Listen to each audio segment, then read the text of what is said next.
Infrastructure development investors. Participating in this summit holds immense significance as it marks the pioneering event in the Amrit Kal. On this occasion, we also welcome the Honorable Governor of Gujarat, Shri Acharya Devratji, and Honorable Chief Minister of Gujarat, Shri Bhupendra Bhai Patel.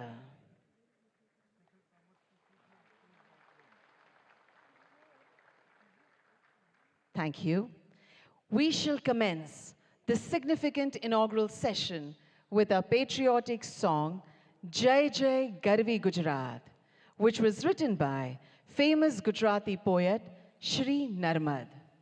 The song that highlights the rich heritage, culture, bravery, and achievements of the land of Gujarat will be sung by world-renowned Shri Kirtidan Gadvi.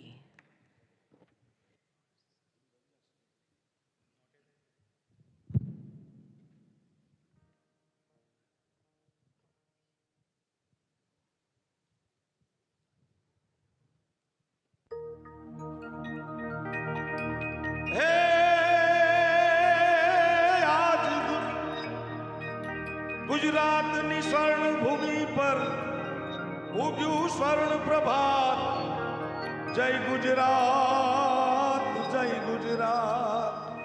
ए जय जय हो गर्वी गुजरात तने वंदन गुजरात तने वंदन गुजरात तने वंदन जय जय गर्वी गुजरात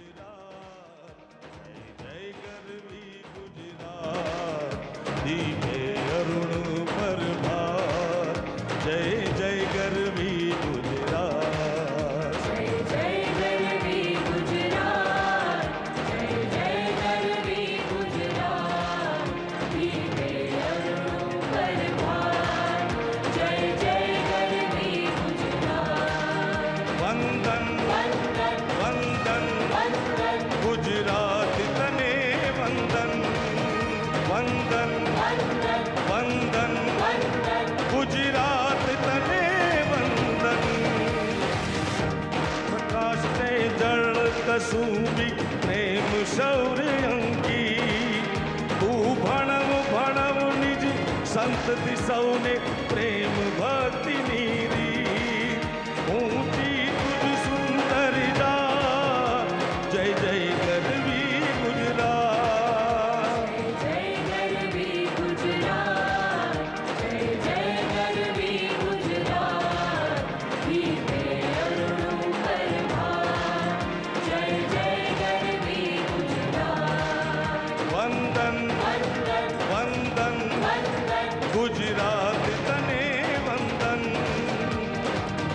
वंदन वंदन गुजरात तने वंदन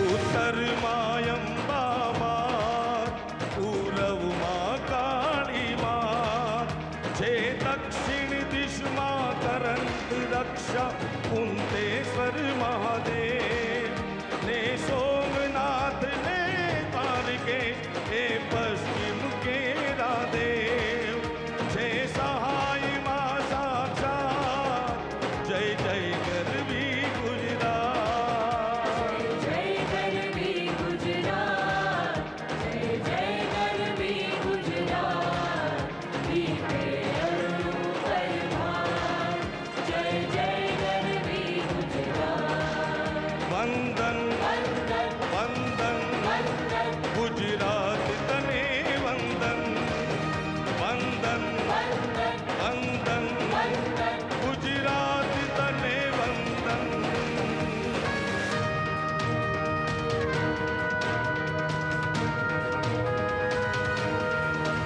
नदी का भी नर्मदा जोय महीने बीजी पण जोय वળી જોઈ સુબડના જુધ રમણ ને રત્નાકર સાગર પર્વત ઉપરથી વીર પૂર્વજો તે આ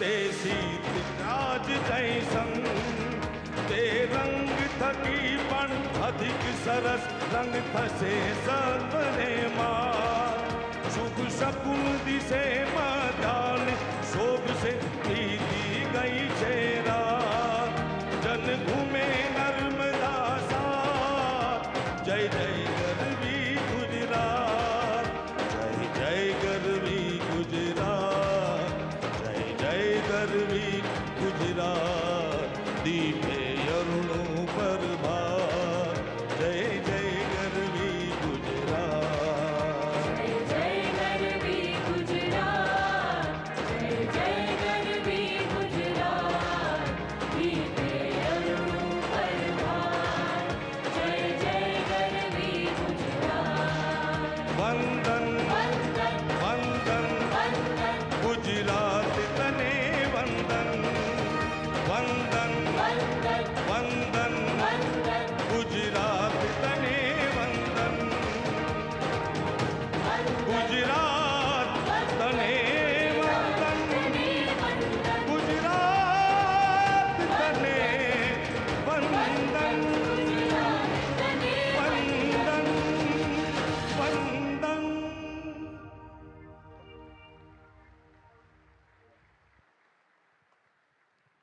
Thank you very much, artists, for the melodious presentation. Over the past 20 years, the Vibrant Gujarat Summit has achieved remarkable success in its development and growth initiatives, thereby transforming Gujarat into an economic powerhouse. Let's have a look at an audio-visual film narrating the success story, that is, Vibrant Gujarat Global Summit.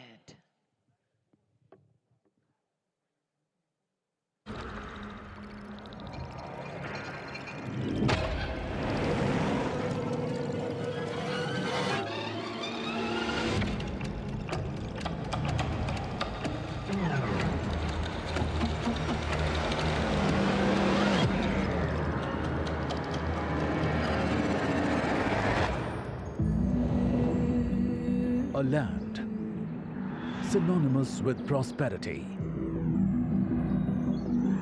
and growth, warmth and hospitality, innovation and enterprise par excellence.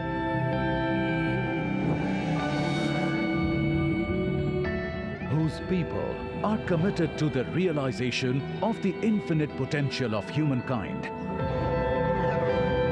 and wedded to the doctrine of Vasudhaiv Kutumbakam. One earth, one family, one future. A state blessed with the guidance of a visionary who is pioneering India's ascent as a Vishwamitra, a universal friend. Welcome to the 10th edition of Vibrant Gujarat Global Summit, distilled by 2 decades of exponential progress that catapulted the state as one of the world's most preferred investment destinations. Gujarat's GDP of $14 billion in 2002 grew to an estimated $282 billion in financial year 2022-23, nurtured by all-round excellence that catalyzed socio-economic growth with inclusivity and unbridled entrepreneurship, led India into Amrit Kaal.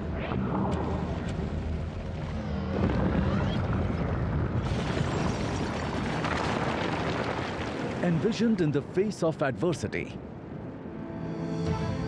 by the Honorable Prime Minister Narendra Modi at a time when he was the Chief Minister of Gujarat, the Vibrant Gujarat Global Summit bears on eloquent testimony to the characteristic resilience and the indomitable spirit of Gujarat. Inspired by Shri Modi's vision, the last 20 years have been an unparalleled saga of progress that has witnessed Vibrant Gujarat transform the state into India's growth engine. With unmatched state-of-the-art infrastructure, unsurpassed manufacturing prowess, and unparalleled growth. From farm to fintech, Drip irrigation to drones. New age technological advancements in semiconductors and electronics. From a vibrant startup ecosystem to flourishing e-commerce. From India's biggest hybrid energy park to the world's biggest diamond hub and office complex. Vibrant Gujarat Global Summit has elevated the esteem and stature of the state within the country and beyond.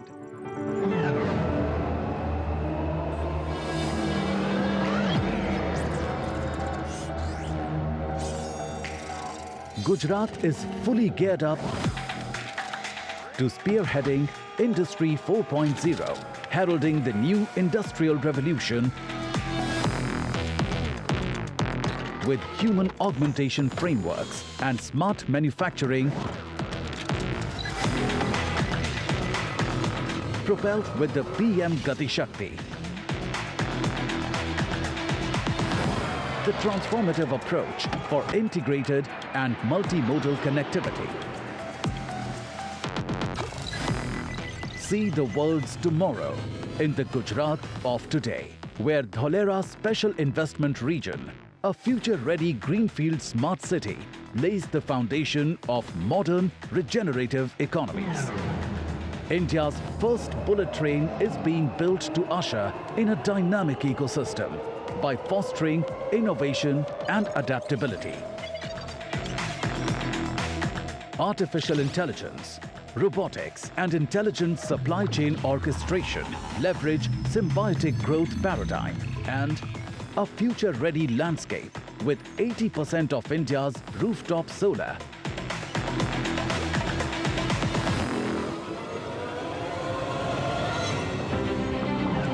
To cutting-edge lab-grown diamonds, epitomize circular prosperity model for holistic sustainable development.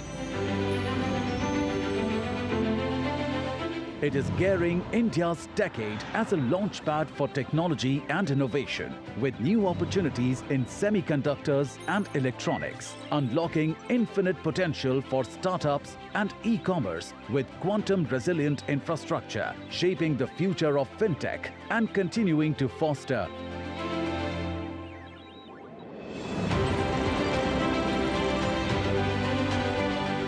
medium, small and micro enterprises with a special focus on enhancing ease of doing business, empowering of women entrepreneurs,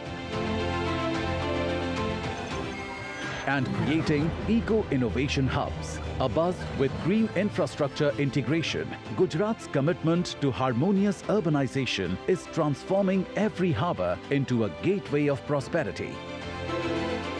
It is transitioning to still greater heights in sustainability with vast spaces of renewable energy, an exciting hub for green energy including green hydrogen, electrolyzers, renewables and EV manufacturing.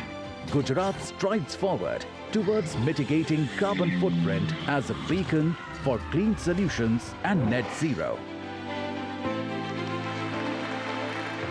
पिछले 20 वर्षों से अगले 20 वर्ष ज्यादा महत्वपूर्ण है। जब vibrant Gujarat के 40 साल पूरे होंगे, यही समय है जब भारत को एक ऐसा रोड मैप बनाना होगा जो उसे 2047 तक एक विकसित और आत्मनिर्भर भारत, आत्मनिर्भर राष्ट्र के रूप में हम उसको दुनिया के सामने प्रस्थापित करें। मुझे विश्वास है आप सभी भी इसी दिशा में जरूर सोचेंगे, जरूर कदम उठाएंगे, जरूर आगे आएंगे। आज वाइब्रेंट गुजरात समिट विश्व के thought leaders, investors, policy makers के लिए नॉलेज शेयरिंग का ग्लोबल प्लेटफॉर्म बन गया है।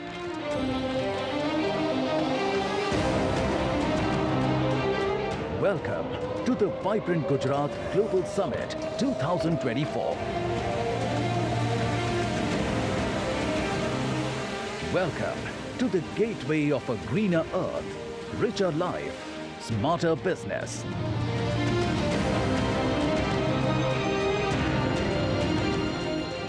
Welcome to Vibrant Gujarat 2024, the gateway to the future.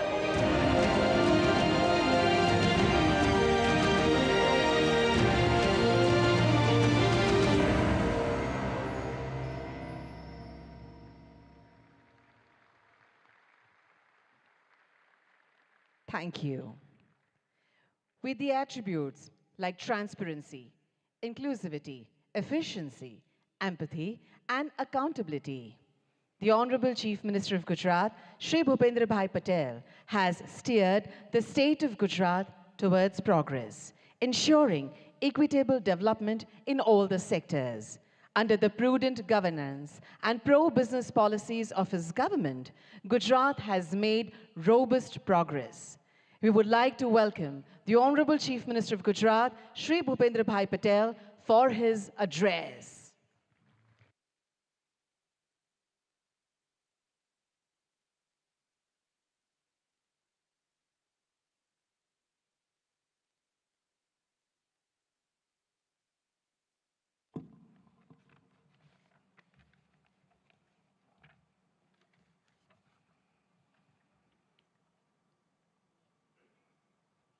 विश्व नेता और भारत के यशस्वी वड़ा प्रधान तथा वाइब्रेंट गुजरात ग्लोबल समिट के प्रणेता आदरणीय श्री नरेंद्र मोदी जी,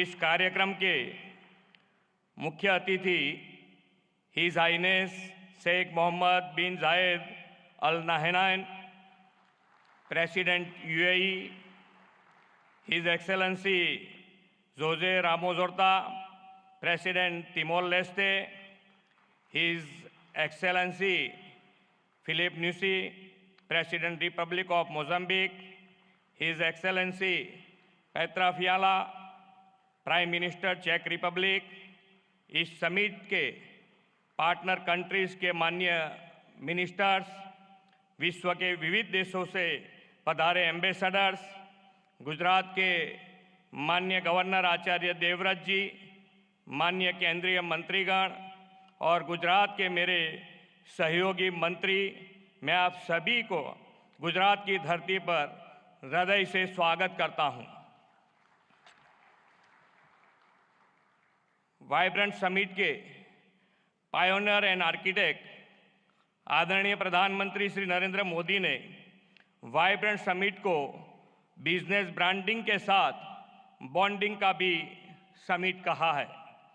आज यहां आप सभी की गौरवमयी उपस्थिति प्रधानमंत्री श्री की इस बात को चरितार्थ करती है। वाइब्रेंट गुजरात ग्लोबल समिट 2024 के खास बनाने वाले 34 पार्टनर कंट्रीज और 16 पार्टनर ऑर्गेनाइजेशन के प्रतिनिधियों का 130 से अधिक देशों के डेलीगेट्स का भी मैं सम्मान के साथ स्वागत करता हूं। Global industries and business community के चेयरपर्सन, सीईओज तथा सीनियर रिप्रेजेंटेटिव्स का भी गुजरात की धरती में स्वागत है। भारतीय संस्कृति के वसुधैव कुटुंबकम, एक पृथ्वी, एक परिवार, एक भविष्य के विचार को प्रधानमंत्री श्री नरेंद्र भाई मोदी ने विश्व तक पहुंचाया है। माननीय प्रधानमंत्री श्री नरेंद्र मोदी जी के नेतृत्व में हाल ही में संपन्न हुई भारत की G20 प्रेसिडेंसी भारतवासियों के लिए एक बड़ी उपलब्धि रही है। आज गुजरात ने विश्व व्यापार, वाणिज्य एवं औद्योगिक क्षेत्र में प्रमुख स्थान हासिल किया है। यह आदरणीय श्री नरेंद्र भाई मोदी के दूरंदेशी तथा कुशल नेतृत्व का ही परिणाम है। आज हम सब वाइब्रेंट गुजरात ग्लोबल समिट 2024 को सफल बनाने के विश्वास के साथ यहाँ एकत्र हुए हैं। 21वीं सदी की शुरुआत में कई चुनौतियों से घिरे गुजरात को तत्कालीन मुख्यमंत्री श्री नरेंद्र भाई मोदी ने वाइब्रेंट समिट के माध्यम से आशा की नई किरण दिखाई थी। 2003 में वाइब्रेंट गुजरात जैसे ये विजनरी इवेंट का प्रारंभ करते हुए आदरणीय श्री नरेंद्र भाई ने कहा था, Gujarat can and Gujaratis will. आज यह समिट 2 दशक की असीम सफलता से पूरे विश्व के लिए नॉलेज शेयरिंग तथा नेटवर्किंग का सम्मानित मंच बन गया है। आज हम बड़े गौरव से कह सकते हैं कि आपकी प्रेरणा से ही Gujarat best destination for investment तथा देश के विकास का ग्रोथ इंजन बन गया है। आदरणीय नरेंद्र भाई जी हर वाइब्रेंट समिट में गुजरात के वर्ल्ड क्लास डेवलपमेंट का विजन और नई पहलों की परिकल्पना हमें दी है। आप ही के मार्गदर्शन और नेतृत्व में गुजरात ने इसे भली भांति साकार किया है। गुजरात आप ही के मार्गदर्शन में पॉलिसी ड्रिवन स्टेट बना है। हम हमारी पॉलिसी के प्रति कमिटेड हैं। हम हर कमिटमेंट को ऑनर करते हैं। प्रधानमंत्री जी ने गुजरात में ग्लोबल फाइनेंस एक्टिविटी शुरू करने का विजन दिया और परिणाम स्वरूप उनके मार्गदर्शन में गिफ्ट सिटी आज वर्ल्ड की अनेक बड़ी फाइनेंशियल और फिनटेक कंपनियों का हब बन गया है। धौलेरा SIR, साणंद मांडल बेचराजी का ऑटो मैन्युफैक्चरिंग हब, विश्व का सबसे बड़ा renewable energy park, medical devices तथा bulk drug park, semiconductor display fab उत्पादन, in space cluster, defence and aerospace manufacturing, ऐसे अनेक उपलब्धियों और विकास के नए कीर्तिमान गुजरात ने वाइब्रेंट समिट की सफलता के फलस्वरूप हासिल किया है। इतना ही नहीं, गुजरात के इस मॉडल से प्रेरित होकर देश के अन्य राज्यों ने भी अपनी राज्यों के इवेंट में समिट के आयोजन शुरू किया है। माननीय प्रधानमंत्री जी के विकसित भारत के विजन के अनुरूप ही हमने 10th वाइब्रेंट गुजरात समिट की theme gateway to the future रखी है। यह समिट भारत के अमृत काल का पहला समिट है और यह प्रधानमंत्री जी की विभिन्न राष्ट्रीय प्राथमिकताएं सेमीकंडक्टर और electronics, green hydrogen, renewable energy, electric mobility, MSME और स्किल डेवलपमेंट पर फोकस्ड है। मुझे यह बताते हुए अत्यंत खुशी हो रही है कि इस वाइब्रेंट समिट के उपलक्ष्य में हो रहे MOUs की 50% MOUs ग्रीन MOUs हैं। क्लाइमेट चेंज की चुनौतियों का सामना करने और पर्यावरण की रक्षा के प्रधानमंत्री जी के विजन को साकार करते हुए ग्रीन ग्रोथ, रिन्यूएबल एनर्जी और सस्टेनेबल डेवलपमेंट के प्रति हमारी प्रतिबद्धता ये MOUs दर्शाती है। आर्थिक विकास पर बल देने के साथ गुजरात सरकार ने हमेशा सोशल सेक्टर डेवलपमेंट और क्वालिटी ऑफ लाइफ पर भी ध्यान केंद्रित किया है। देश के इस अमृत काल में आयोजित हो रहा यह वाइब्रेंट समिट हमारे लिए अमृत भविष्य का रोड मैप तय करेगा। इस अमृत भविष्य के निर्माण में हमारा सहयोग देने इस वाइब्रेंट समिट में विश्व के अनेक राष्ट्र जुड़े हैं। आज की समिट में उद्घाटन अवसर के मुख्य अतिथि His highness Sheikh Mohammed bin Zayed Al Nahyan president UAE की उपस्थिति का मैं ऋण स्वीकार करता हूं। आपको कुछ अचानक संयोग के लेकर इस कार्यक्रम के बीच से ही जाने की ज़रूरत पड़ी है।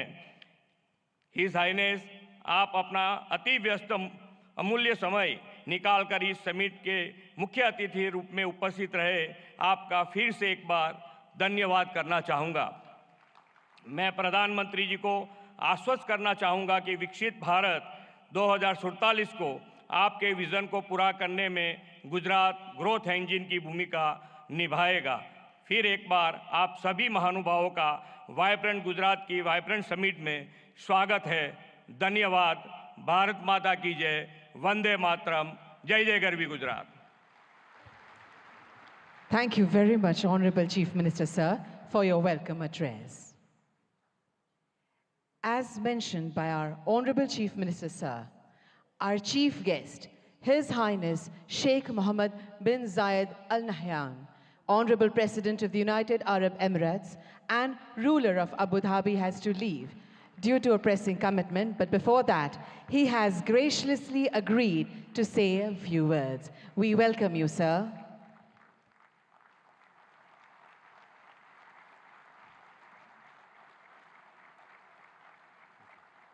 Thank you.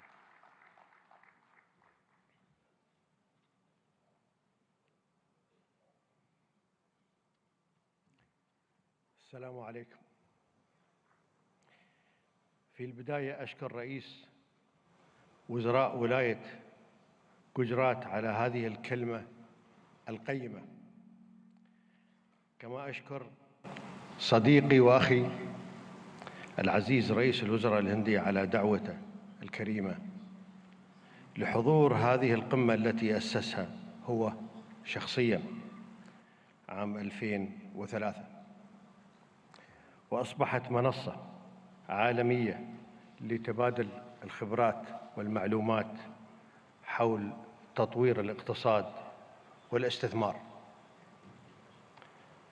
وأهنيكم دولة الرئيس بمناسبة مرور 20 عام على هذه الانطلاقة.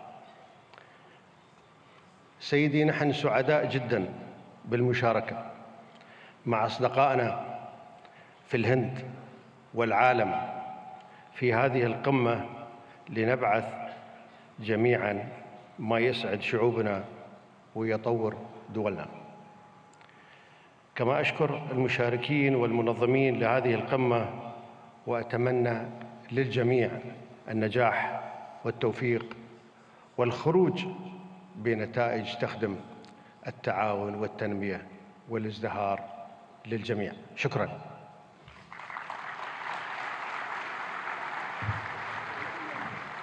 Thank you, Your Highness.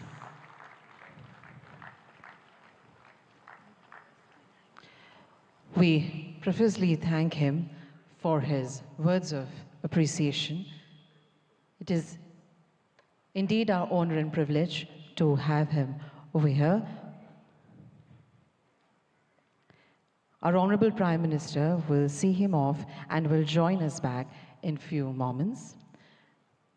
But we shall continue the program.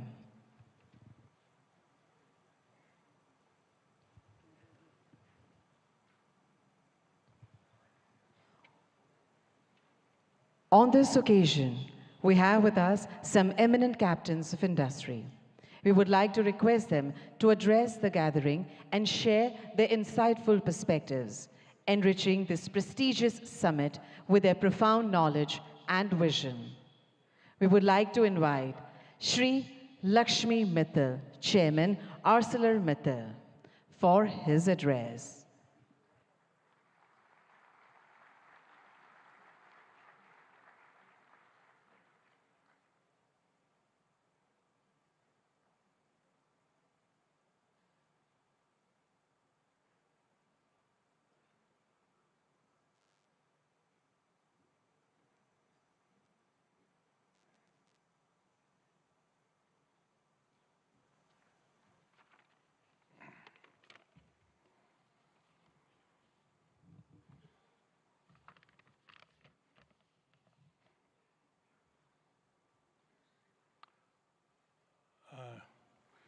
नमस्कार। प्रधानमंत्री जी अभी हैं नहीं, शीघ्र ही आते होंगे, बट मैं मुख्यमंत्री श्री भूपेंद्र भाई पटेल जी, गवर्नर आचार्य देवव्रत जी एंड मेरे साथियों एंड ऑनरेबल डिग्निटरीज, पिछले साल सितंबर में वाइब्रेंट गुजरात की 20वीं एनिवर्सरी पर मैं यहाँ आया था और प्रधानमंत्री जी ने बताया कैसे आइडियाज़, इमेजिनेशन और प्रोसेस कंटिन्यूटी के आधार पर इस मेगा ग्लोबल इवेंट को एक इंस्टीट्यूशनलाइज्ड स्ट्रक्चर मिला है। प्रधानमंत्री जी ने उस वक्त ये बताया कि कैसे one earth, one family, one future की सच्ची भावनाओं को लेकर भारत की प्रतिष्ठा कैसे बढ़ेगी और हर इंटरनेशनल फोरम में पूरे ग्लोबल साउथ की आवाज़ को भी मजबूत किया है। माननीय मुख्यमंत्री भाई पटेल जी, मैं आपको भी डेवलपमेंट को आगे रखने और इन्वेस्टमेंट्स को आकर्षित करने और एडमिनिस्ट्रेशन को स्तर ऊंचा उठाने के लिए बधाई देता हूं। गुजरात में fair, transparent and policy driven governance की एक पहचान रही है और जिसमें मेरी कंपनी ने भी अनुभव किया है। स्टील किसी भी राष्ट्र के आत्मनिर्भरता में एक बड़ी भूमिका निभाता है, क्योंकि ये infrastructure development, urbanisation, renewable sectors, automotive industry, electric vehicles, defence, railways आदि में बहुत उपयोग होता है। ग्लोबल टेक्नोलॉजी को सर्वोत्तम रूप से लाकर हम हाई एंड प्रोडक्ट्स को डेवलप कर रहे हैं, जो एसएमई से स्टार्टअप तक के स्टील कंज्यूमर्स को कम्पिटिटिव बनाने में मदद कर रहा है। गुजरात ने आज से 4 साल पहले आर्सलरमित्तल निपन स्टील इंडिया का स्वागत किया था और 2021 में प्रधानमंत्री जी ने और मुख्यमंत्री ने हमारे हजीरा एक्सपेंशन प्रोजेक्ट की भूमि पूजन की थी। मुझे ये बताते हुए गर्व हो रहा है कि ये एक्सपेंशन प्रोजेक्ट तेज़ी से बढ़ रहा है और लक्ष्य के अनुसार इसका फेज़ 1 2026 में पूरा हो जाएगा। आज वाइब्रेंट गुजरात 2024 के इस मौके पर हमने सेकंड फेज के लिए MOU साइन किए हैं। जब ये प्रोजेक्ट 2029 में पूरा होगा तो 24 million tonne crude steel production की क्षमता के साथ आर्सलरमित्तल निपन स्टील इंडिया का हजीरा साइट विश्व के सबसे बड़े single location integrated steel plant में से एक बन जाएगा। हमें पूरा भरोसा है कि गुजरात सरकार के सहयोग के साथ हम इस प्रोजेक्ट को अगले 5 साल में पूरा करने में सफल होंगे। हम केवल स्टील में ही नहीं है, बल्कि रिन्यूएबल एनर्जी, ग्रीन हाइड्रोजन जैसे इमर्जिंग सेक्टर्स में भी निवेश कर रहे हैं। मैं ये कहना चाहता हूँ कि हम देश के लिए अगला 20 साल बहुत महत्वपूर्ण है और मैं आप सब लोगों को विश्वास दिलाना चाहता हूँ कि आत्मनिर्भर और विकसित भारत के 2047 के विजन को पूरा करने के लिए हम रेडी हैं। मैं इन सब प्रधानमंत्री, मुख्यमंत्री, गवर्नर साहब, इन सब लोगों को मेरे को मंच पे आने के लिए मौका देने के लिए मैं आप लोगों का बहुत आभारी हूँ। नमस्कार। सर, आपके महत्वपूर्ण संबोधन के लिए आपका बहुत बहुत धन्यवाद। We would now like to invite Mr. Toshihiro Suzuki, President, Suzuki Motor Corporation, Japan, to please deliver his address.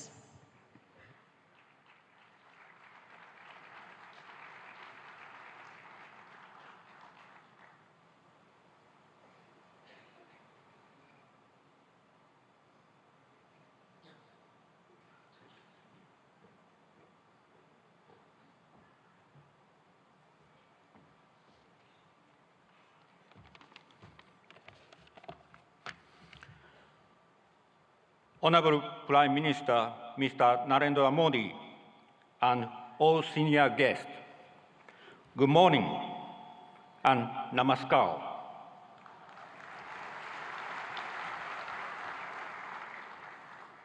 I'm Toshiro Suzuki from Suzuki Motor Corporation, Japan.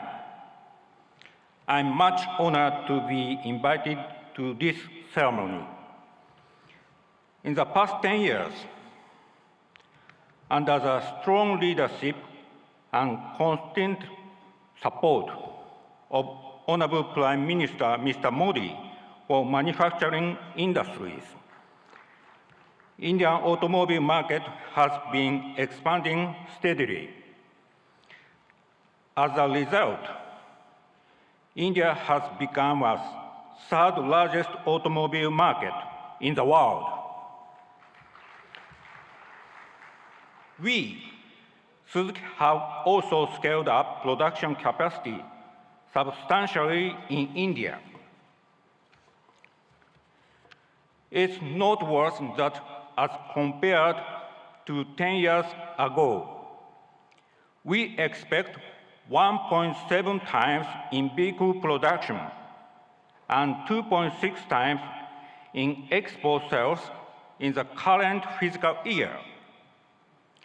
Thanks to Prime Minister Mr. Modi's progressive approach and India's growth, we will invest in the future also. Firstly, the first battery electric vehicle from Suzuki Group will be rolled out from Suzuki Motor Gujarat by the end of this year. We plan to sell this model not only in India, but also export to Japan and European countries.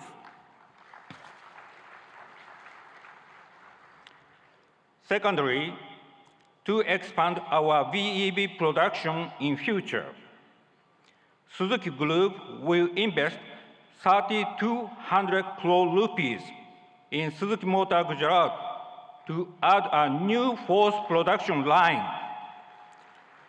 which can produce 2.5 lakh units per year. This will increase the annual production capacity of Suzuki Motor Gujarat from the current 7.5 lakh to 1 million units. Thirdly, we will invest 35,000 crore rupees for the construction of a second car plant in Gujarat, which would produce another 1 million units per year. As a result, the annual production capacity in Gujarat will be 2 million units, namely 1 million units at SMG and 1 million units at the second new plant. Finally, as far as reduction of greenhouse gas emission is concerned, our effort will be through a multi-pathway approach. That means, in addition to vehicle electrification, we will offer multiple options, such as compressed natural gas, biogas, bioethanol, and green hydrogen. Taking advantage of India's animal wealth, we will start production of biogas from cow dung.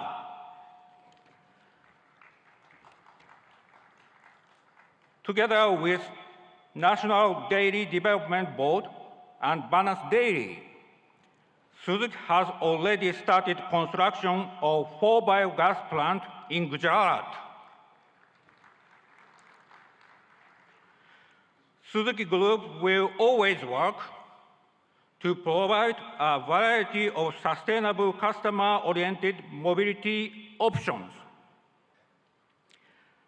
Thank you for your kind attention. Thank you very much, sir. We would like to invite Shri Mukesh Ambani, Chairman, Reliance Industries Limited.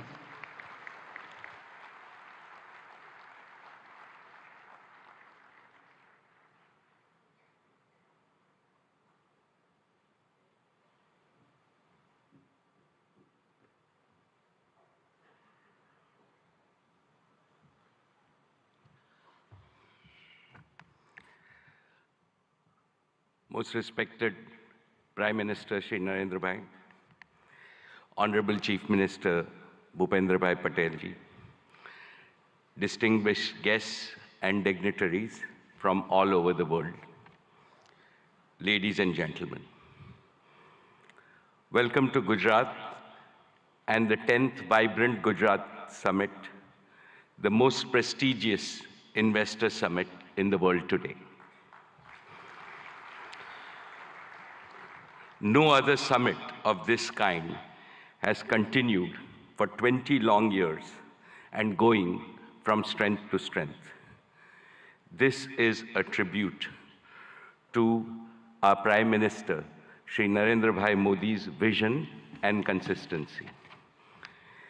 I have been one of the fortunate few to have participated in every single edition of Vibrant Gujarat. I have come from the city of the gateway of India to the gateway of modern India's growth, Gujarat. I am a proud Gujarati. Mane Gujarati hovanu abhiman છે.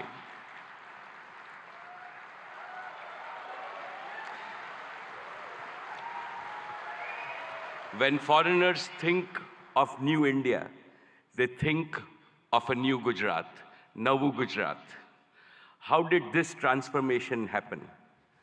Because of one leader, our beloved leader who has emerged as the greatest global leader of our times. And he is Shri Narendra Bhai Modi, the most successful Prime Minister in India's history.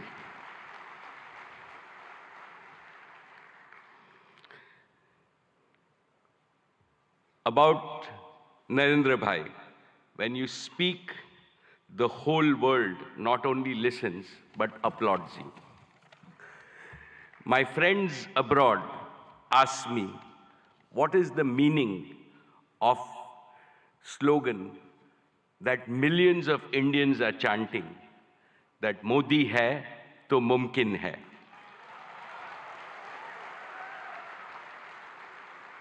I tell them,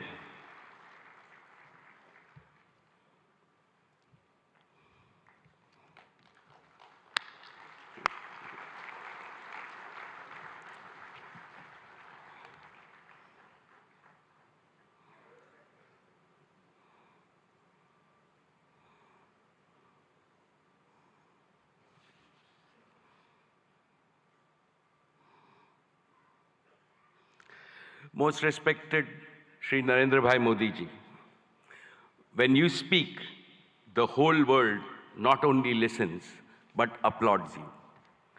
My friends abroad ask me, what is the meaning of the slogan, millions of Indians are chanting, Modi hai, to mumkin hai.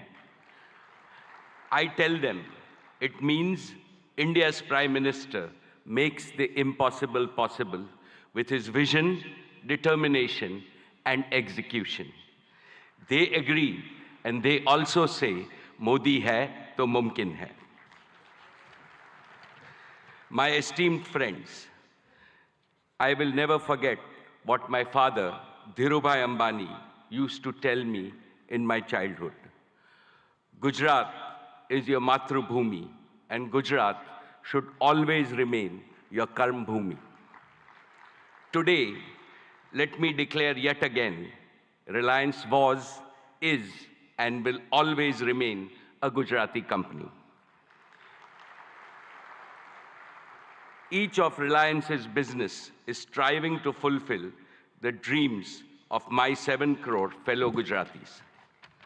Reliance has invested over $150 billion, that is 12 lakh crores, in creating world-class assets and capacities across India in the last 10 years.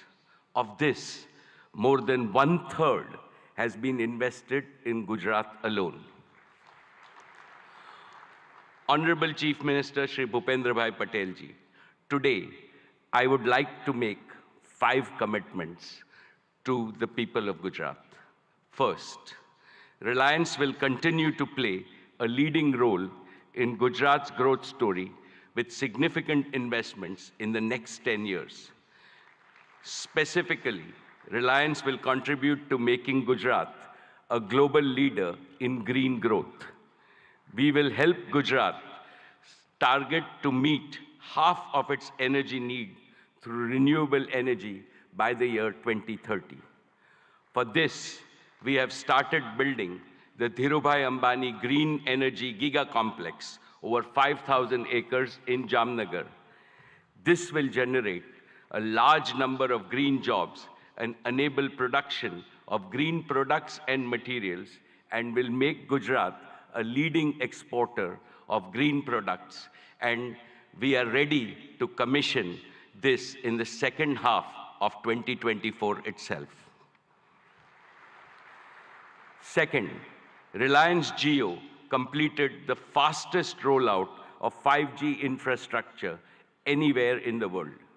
Today, Gujarat is fully 5G enabled, something that most of the world does not yet have. This will make Gujarat a global leader in digital data platforms and AI adoption. 5G-enabled AI revolution will make Gujarat's economy more productive, more efficient, and more globally competitive.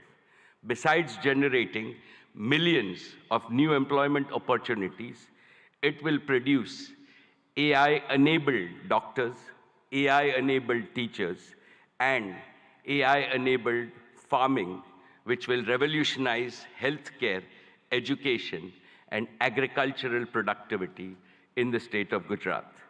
This will benefit every Gujarati in urban as well as rural areas, since to my mind, AI also means an all-inclusive growth. Third, Reliance Retail will further accelerate its mission to bring quality products to consumers and simultaneously empower lakhs of kisans and small merchants. Our retail business improves the quality of life of all households of Gujarat with better products and services. Fourth, Reliance will make Gujarat a pioneer in new materials and the circular economy. As a first step, Reliance is setting up India's first and world-class carbon fiber facility at Hazira. And finally, fifth, Prime Minister Modi ji has announced that India will bid for 2036 Olympics. In preparation for that, Reliance and Reliance Foundation will join forces with several other partners in Gujarat to improve education, sports, and skills infrastructure that will nurture the champions of tomorrow in various Olympic sports. Most respected Prime Minister Narendra Bhai Modi ji, before I conclude, permit me to articulate a conviction that resides in the heart of everyone in this hall and most Indians. As Chief Minister of Gujarat, you used to say, Bharat ke vikas ke liye Gujarat ka vikas. And that is how you made Gujarat India's growth engine. Now, as Prime Minister of India, your mission is Dunya ke vikas ke liye Bharat ka vikas. You are working on the mantra of global good and make India the world's growth engine. The story of your journey from Gujarat to the global stage in just 2 decades is nothing short of a modern epic. Today, and in today's India, is the best time for young people to enter the economy, to innovate, and to provide ease of living and ease of earning to hundreds of millions of people. The coming generations will indeed be thankful to Prime Minister Modi for being both a nationalist and an internationalist. You have laid a solid foundation for Viksit Bharat, India as a fully developed nation in Amrit Kal. No power on earth can stop India from becoming a $35 trillion economy by 2047. And as I see, Gujarat alone will become a $3 trillion economy.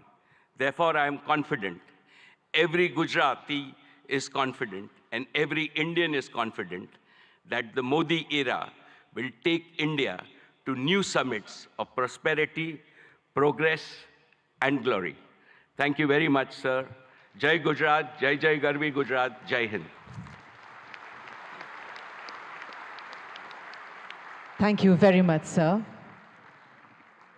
We would now like to invite Mr. Sanjay Mehrotra, CEO, Micron Technologies USA, to deliver his address.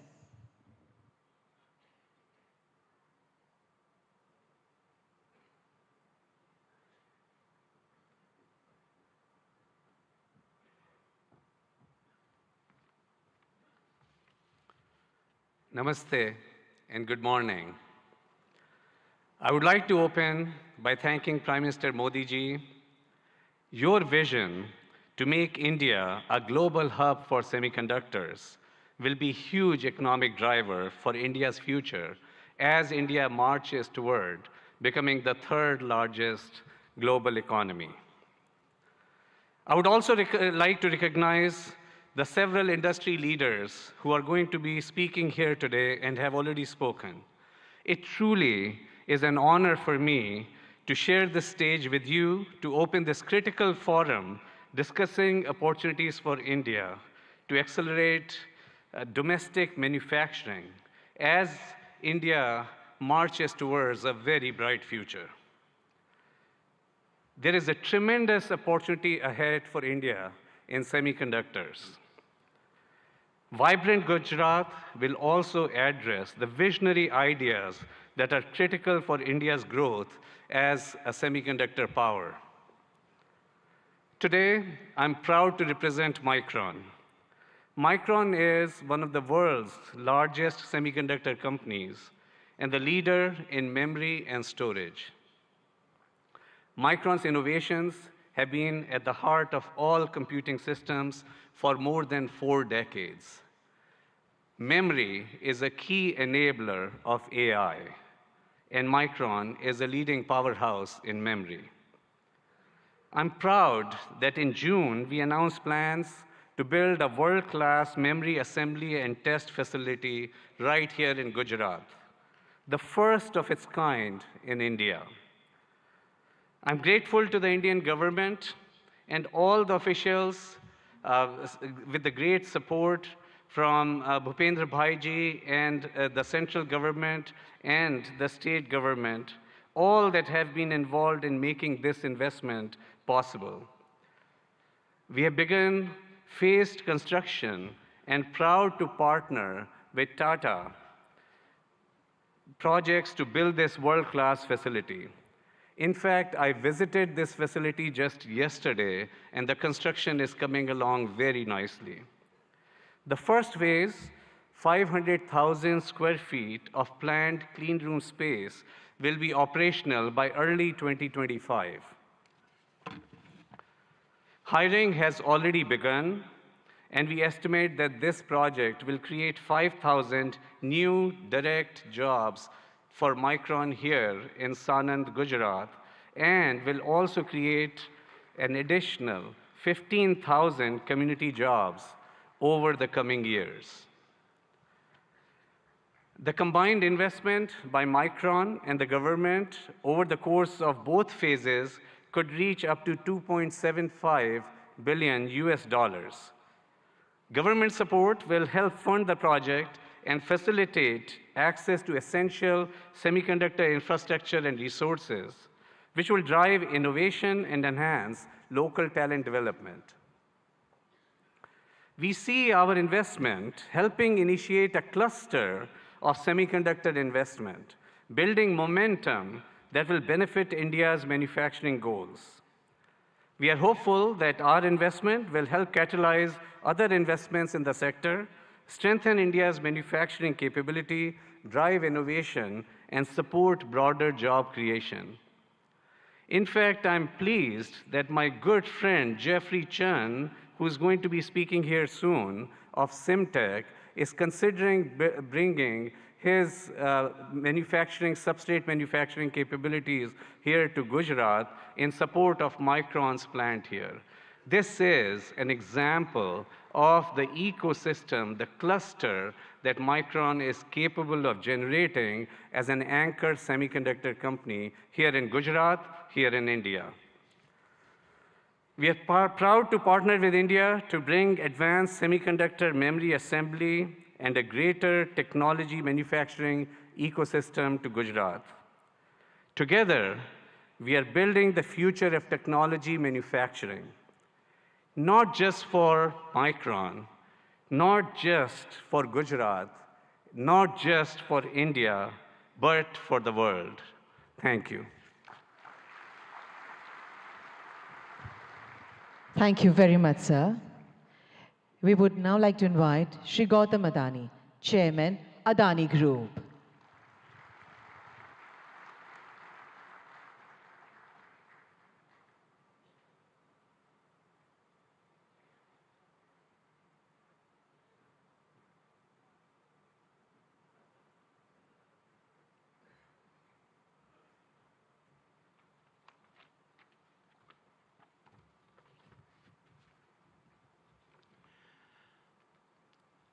Honorable Prime Minister, Shri Narendra Bhai Modi,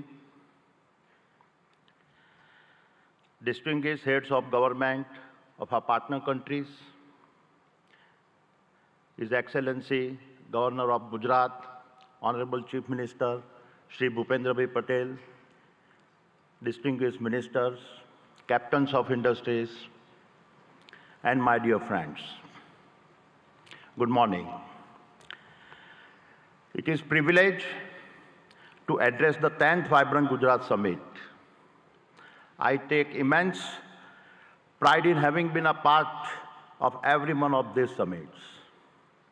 Honorable Prime Minister, Vibrant Gujarat is a stunning manifestation of your extraordinary vision.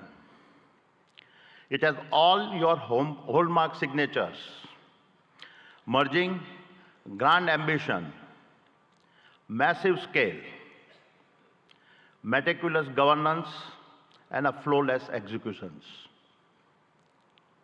It ignited a nationwide movement as all our states march forward, competing and cooperating to fundamentally remodel India's industrial landscape. The statistics of the past decade are remarkable. Since 2014, India's GDP has grown by 185% and per capita income by a stunning 165%. This achievement is unparalleled, especially considering this decade's geopolitical conflicts and a pandemic challenges.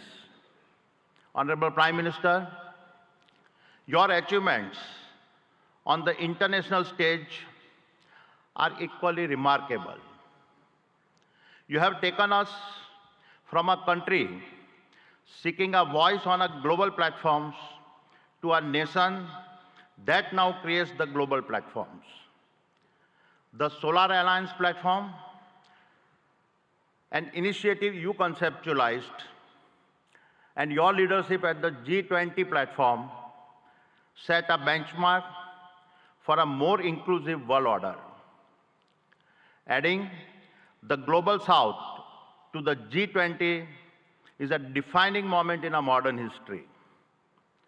Honorable Prime Minister, you don't just predict the future, you shape it. You have reoriented India to become the world's fastest growing nation and position her as the global social champion driven by the two philosophies of Vasudhaiva Kutumbakam and a Vishwaguru. And the best is yet to come. With your foresight in harnessing India's youth to build a Viksit Bharat and make India a fully developed nation by 2047, you have ensured that the India of today is poised to shape the global future of tomorrow. Honorable Chief Minister,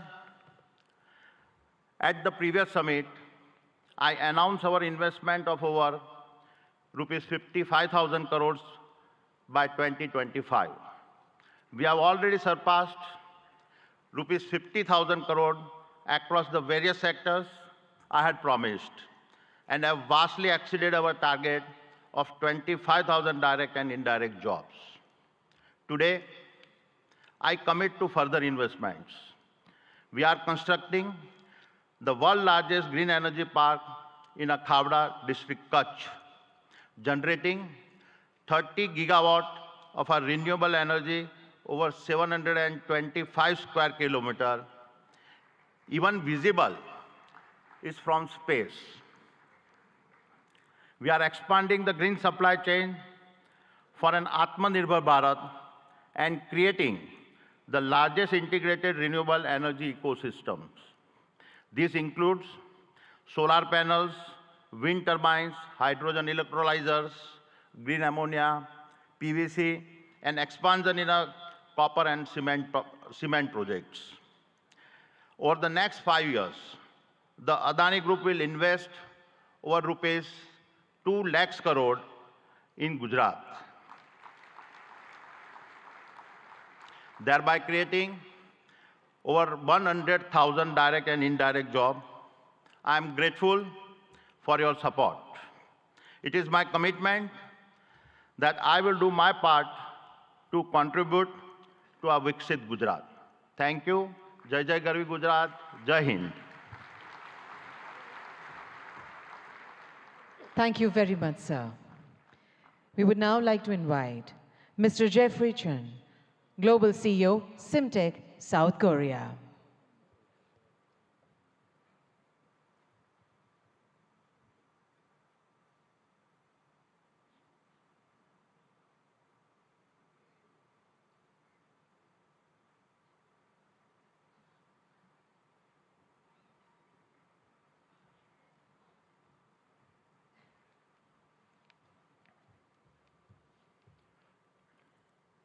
Good morning.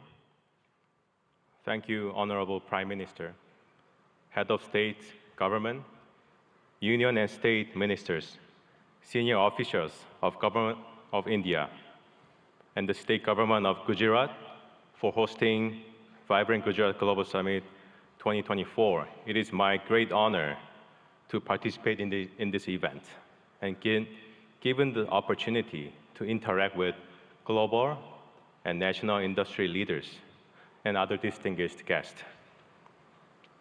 As a supply chain partner for the semiconductor assembly and test industry, we, Simtech, provide the best-in-class semiconductor packaging, IC substrates, and high-density interconnect printed circuit boards to our industry-leading customers. We are very excited to share our own angle to the India project as a co-location investment. Following our major customer, Micron's project in the state of Gujarat. I would like to emphasize that this is not our first time supporting our key customers' supply chain network with co-location investment. We have already done our project with Micron in China more than 10 years ago. We have recently executed another project in Malaysia together. Through these projects, we have proven to the market that co-location investment really boosted the growth of a semiconductor ecosystem in the region, and that it also helped our business to settle in the initial stage of the investment, which would not have been possible without the support of the next-door neighbor like Micron. Vibrant Gujarat Global Summit 2024 showcases the global movement of creating a new supply chain network in a fast-growing nation like India. And Simtech, as a company from Korea, is very proud to be part of this movement to achieve a new milestone, making a prosperous Gujarat for self-reliant India supply chain. We are now preparing for another round of co-location investment in India, following Micron's investment plan in Gujarat state. And I'm very pleased to share the progress with the audience today that with the support from the central and state government, we are ready to make an investment, a significant investment in India and create thousands of job opportunities for high-skilled talents in the state of Gujarat together with Micron. And most of all, elevating India's PCB and IC packaging substrate industry to another level to make India's presence in the semiconductor supply chain network much stronger. We really look forward to further supporting our customers' supply chain, both in India and globally. And we will further enable India's domestic players to be part of the global supply chain ecosystem. Thank you very much. Thank you very much, sir. We now invite Shri N. Chandrasekharan, Chairman, Tata Sons Limited, for his address.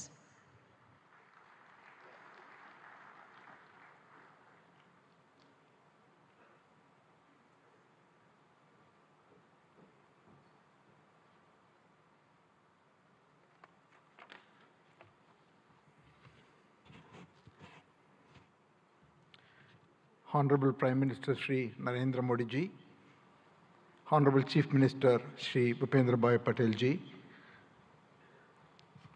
Governor of Gujarat, distinguished heads of states, ministers, ladies and gentlemen. It's truly a great privilege and honor to attend and share a few thoughts on the 10th edition of Vibrant Gujarat Global Summit. The steady and spectacular progress of Gujarat consistently over such a long period of time clearly demonstrates the visionary leadership and the mindset of our Honorable Prime Minister Narendra Modi ji. Thank you, sir, for your leadership to Gujarat and to the whole country and to all of us. The impact of economic development has also resulted in tremendous social development.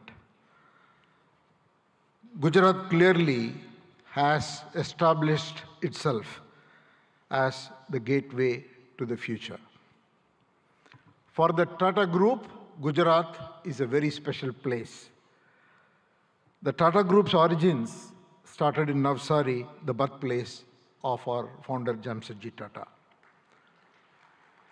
The Tata Group started its presence here in 1939 with Tata Chemicals, 85 years ago. Today, 21 of our Tata Group companies have a very strong presence, from Tata Power, Tata Motors, Tata Consultancy, our defense company Advanced Systems, Hotel, Tata Steel, and all our retail companies, and Air India, and many other companies. The group employs over 50,000 people in the state of Gujarat. Recently, we have made significant commitments to expand our presence in the state of Gujarat. Sanand is becoming home for all our electric vehicles technology. We expanded the footprint in Sanand with additional capacity so that we can meet the growing demands of the electric vehicles. We concluded and are about to launch the building of a huge gigafactory for 20 gigawatts of lithium-ion batteries in Sanand. The project should start construction in the next couple of months. Then we also are building the C-295 defense aircrafts, initially in Vadodara and then in Dholera, and that work is going on full swing. The Tata Group has also made a commitment and is on the verge of concluding and announcing a huge semiconductor fab in Dholera. And we are about to complete these negotiations and start in 2024. In addition to that, the Tata Group is also building, in partnership with the Government of India and Gujarat government, an Indian Institute of Skills Institute, which will be constructed over 3.2 lakh square feet and should be fully operational and will train more than 25,000 professionals every year, primarily in advanced manufacturing, electric vehicles, advanced electronics, and then hospitality. And the project's first phase will be launched in March 2024. In all, we see Gujarat as a very, very important destination, not only for business growth, but for the future advanced technology industries that India is looking to grow at. With all this, Gujarat is one of the most important destinations for the Tata Group, and we hope to play a very important role in the future of the economic development of this state. Thank you once again, Honorable Chief Minister, for inviting me, and thank you, Prime Minister, for your leadership. Thank you very much, sir. We now invite Mr. Sultan Ahmed bin Sulayem, Chairman, DP World, UAE, for his address.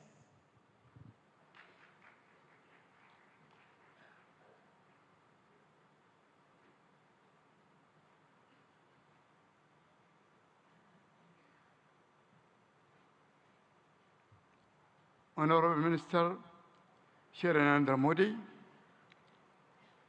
Honorable Chief Minister of Gujarat Shri Bhupendra Patel, dignitaries of Government of India, UAE, and partner countries. Distinguished guests, good morning. It's a great honor and a privilege to address the inaugural session of the 10th edition of the Vibrant Gujarat Global Summit. It is heartening to see Honorable Prime Minister Modi's vision of Vibrant Gujarat became a reality. I would like to congratulate and thank the Government of Gujarat, led by Honorable Chief Minister Bhupendra Patel, for organizing this summit and inviting me. The 10th edition of the Vibrant Gujarat Summit truly showcases its exponential rise as India's premier business forum, guiding the nation to Honorable Prime Minister's vision of Viksit Bharat 2047. Gujarat also have been a pioneer in developing and promoting various industrial clusters and states, such as the Gujarat International Finance Tech City, the Dholera Special Investment Region, and the Gujarat Maritime Cluster, truly acting as the gateway to the future. Gujarat has a special place within the strong bilateral ties between UAE and India. The UAE is one of the biggest overseas investors in Gujarat, having invested more than $2.4 billion since 2017. And these strong connections have seen Gujarat export more than $7 billion worth of goods to UAE in the last year. India was the fastest growing major economy in the world in 2023. This growth is set to continue under the strong leadership of Honorable Prime Minister Modi and Honorable Chief Minister Patel. Through investment and initiative like Gati Shakti, Gujarat and India will continue to realize their potential economic powerhouses. Like the Vibrant Gujarat Summit, DP World also started our operation in Gujarat in 2003. with the opening of the Mundra International Container Terminal. Since 2003, DP World have invested in the state of Gujarat as well in other states in India in the tune of $2.5 billion to develop multimodal logistics, ecosystem connection ports to free trade zone, container freight station, inland rail terminal, contract logistic, cold chain, and express cargo services. DP World is planning in the next 3 years to invest, in addition to that, $3 billion. We will continue to support Gujarat economy by building state-of-the-art container terminal at Kandla with a capacity of 2 million containers. Looking ahead, we foresee deeper trade, employment, and cultural collaboration between India and UAE. DP World has signed strategic memorandum of understanding with the government of Gujarat on the sideline of the summit, which reiterates our commitment to the state of Gujarat and India. We are proud to partner with the government for the development of India's logistics sector, and we will continue to support the manufacturing industries of Gujarat and the rest of India to make India goods globally competitive and accessible. I am grateful to the government of Gujarat and to the organizer for inviting me to this summit, and I am certain that the 10th edition of Vibrant Gujarat will set new benchmarks for success for years to come. Thank you very much. Thank you very much, sir. We now invite Mr. Shankar Trivedi, Senior Vice President, NVIDIA Global Field Operations, for his address.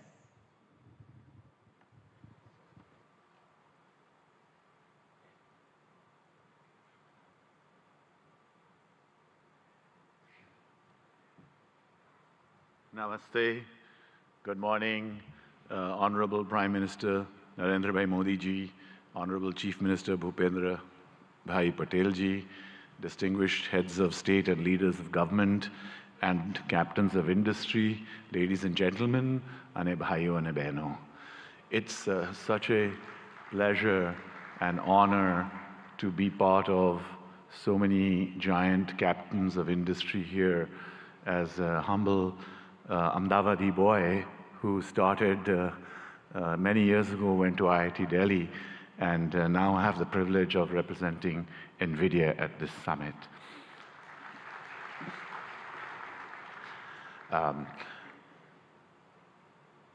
Generative AI is going to change the way we work, the way we do business, the way we govern, the way we live. Just like the internet starting 30 years ago and the mobile revolution starting 25 years ago, the generative AI revolution will also do the same. Generative AI is going to affect all of you. More than 5 years ago, Prime Minister Narendra Bhai Modi ji invited my CEO Jensen Huang to deliver a lecture to all of the heads of Indian governments in the Vigyan Bhavan. It is the first time that a global leader actually talked about implementing of AI. Thanks to the leadership of Prime Minister Modi ji, it has been a catalyst to accelerate the adoption of generative AI in India and also here in Gujarat. Today, I want to give you 3 specific things that NVIDIA has actioned over the last few months. Number 1, skills development. We have created digital content that can be delivered online and in person to hundreds of thousands of students, developers, researchers, and technical institutions. We are already rolling out this curriculum content on generative AI to all of our business partners here in India, especially the global systems integrators. We are now most willing and keen and eager to partner with universities and technical institutions here in Gujarat and elsewhere in India to deliver this compelling content to the hundreds and thousands of developers in India. India has scale, India has talent, India has amazing data, India has a unique culture. Sovereign generative AI requires scalable AI data center infrastructure, hardware and software, in order to be successful. So secondly, I'm delighted to tell you that we are partnering with all of India's leading business groups, the Tatas, Reliance Group, and many others, to set up state-of-the-art AI data center facilities and provision them here in India. Specifically today, I'm very happy to inform you that our partner Yotta is setting up a state-of-the-art AI data center here in Gift City, and it will be available and go live before the end of March. Thank you, sir. And thirdly, we are very strong supporters of Make in India. Make in India for India and Make in India for the world. Our partners such as NetWeb and others, Eviden, Atos, are actually already making state-of-the-art AI hardware for consumption here in India and elsewhere in the world. And we are working strongly with partners both in the upstream semiconductor and ecosystems such as Sanjay and his company at Micron and other semiconductor ecosystem partners, as well as downstream partners such as our system OEMs, our ODMs, our contract manufacturers, and other data center providers to establish a very strong AI electronics ecosystem in India, which can service not just here in India and Gujarat, but also the global economy. Thank you again, sir, and it's a pleasure and privilege to be here. Jai Hind, Jai Garvi Gujarat, and of course, God bless America too. Thank you. Thank you very much, sir. We now invite Mr. Nikhil Kamath, co-founder and CFO, Zerodha.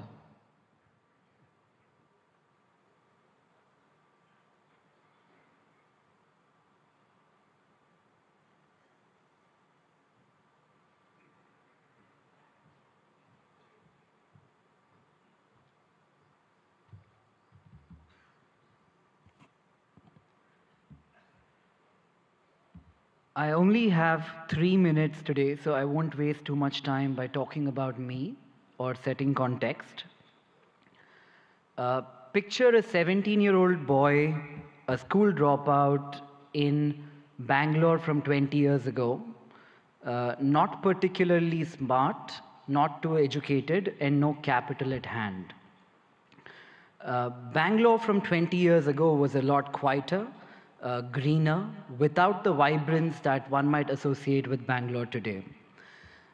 The fact that I'm able to stand here today in front of all of you, people I have idolized for so long, that opportunity to me has been incredible, and that to me is the India story. I often hear people talking about what India could be 10 years from now, what needs to change, or the fact that we will arrive in 10 years, in 5 years, or a certain period of time from today. I think we are standing too close to the trees and not seeing the forest, because the India I am in today, that is the India that to me has already arrived.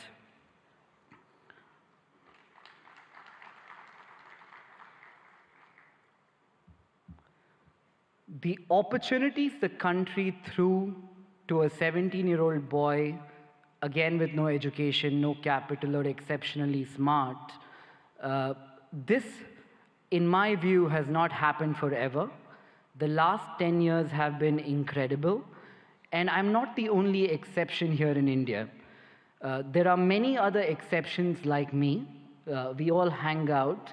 We call this the startup ecosystem of India.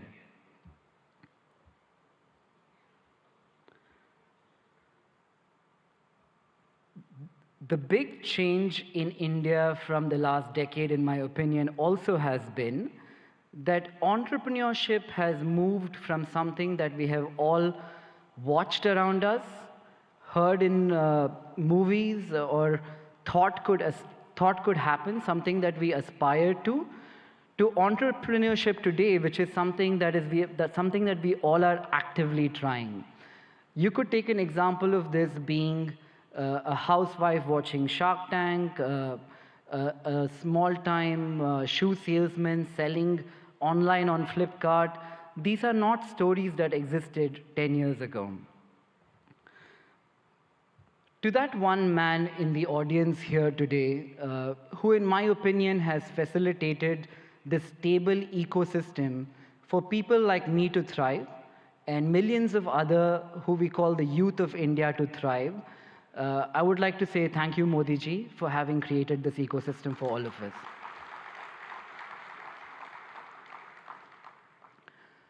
Growing up, I used to talk to people, that one relative in my family who went abroad, studied, and did very well. Traveling to the West seemed to be the best thing that could happen to anybody. Today, when I talk to Indians in the West who have done very well, the only thing I hear from them, it's a very young word, I call it FOMO, the fear of missing out. They're talking about India as the story that they fear missing out today.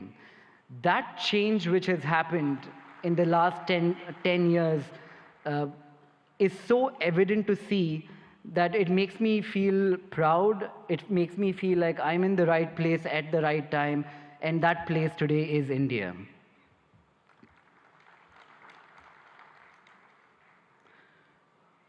I often ask people if their life was a book, what would they call the current chapter? It's a good question for all of us to ask ourselves. When I look at India and I ask myself, what would be this chapter in the book of India? The first word that came up in my mind was arrived.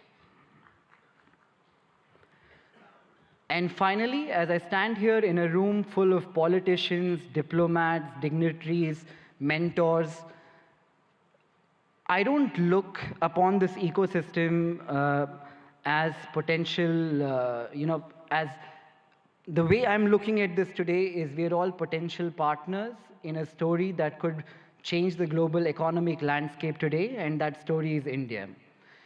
And to all the foreign investors here, India is seemingly looking like the coolest party in town.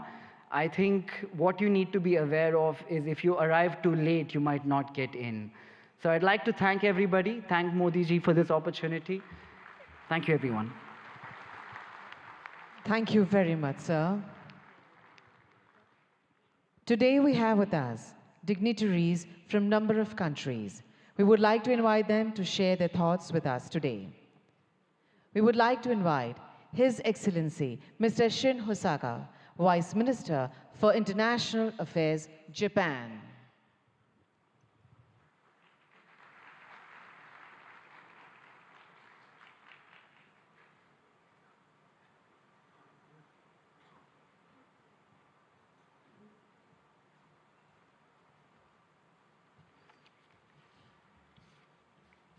Namaskar. Good morning. Honorable Prime Minister Narendra Modi, Honorable Chief Minister of Gujarat, Pendra Patel, distinguished guests, all the delegates in attendance, my name is Shin Hosaka, Vice Minister for International Affairs of the Ministry of Economy, Trade and Industry of Japan, or METI for short. First of all, on behalf of the Japanese government, I'd like to express our gratitude to Prime Minister Modi for the letter to our Prime Minister Kishida expressing his condolences regarding the large earthquake January 1st in the Noto region in Japan. Thank you very much. Well, thank you for graciously inviting me to Vibrant Gujarat 2024. It's a great honor to have a speech in this Sunday event. With the world facing multiple crises that include natural disasters, climate change, and geopolitical tensions, from international cooperation for addressing challenges on the global scale is taking on greater importance.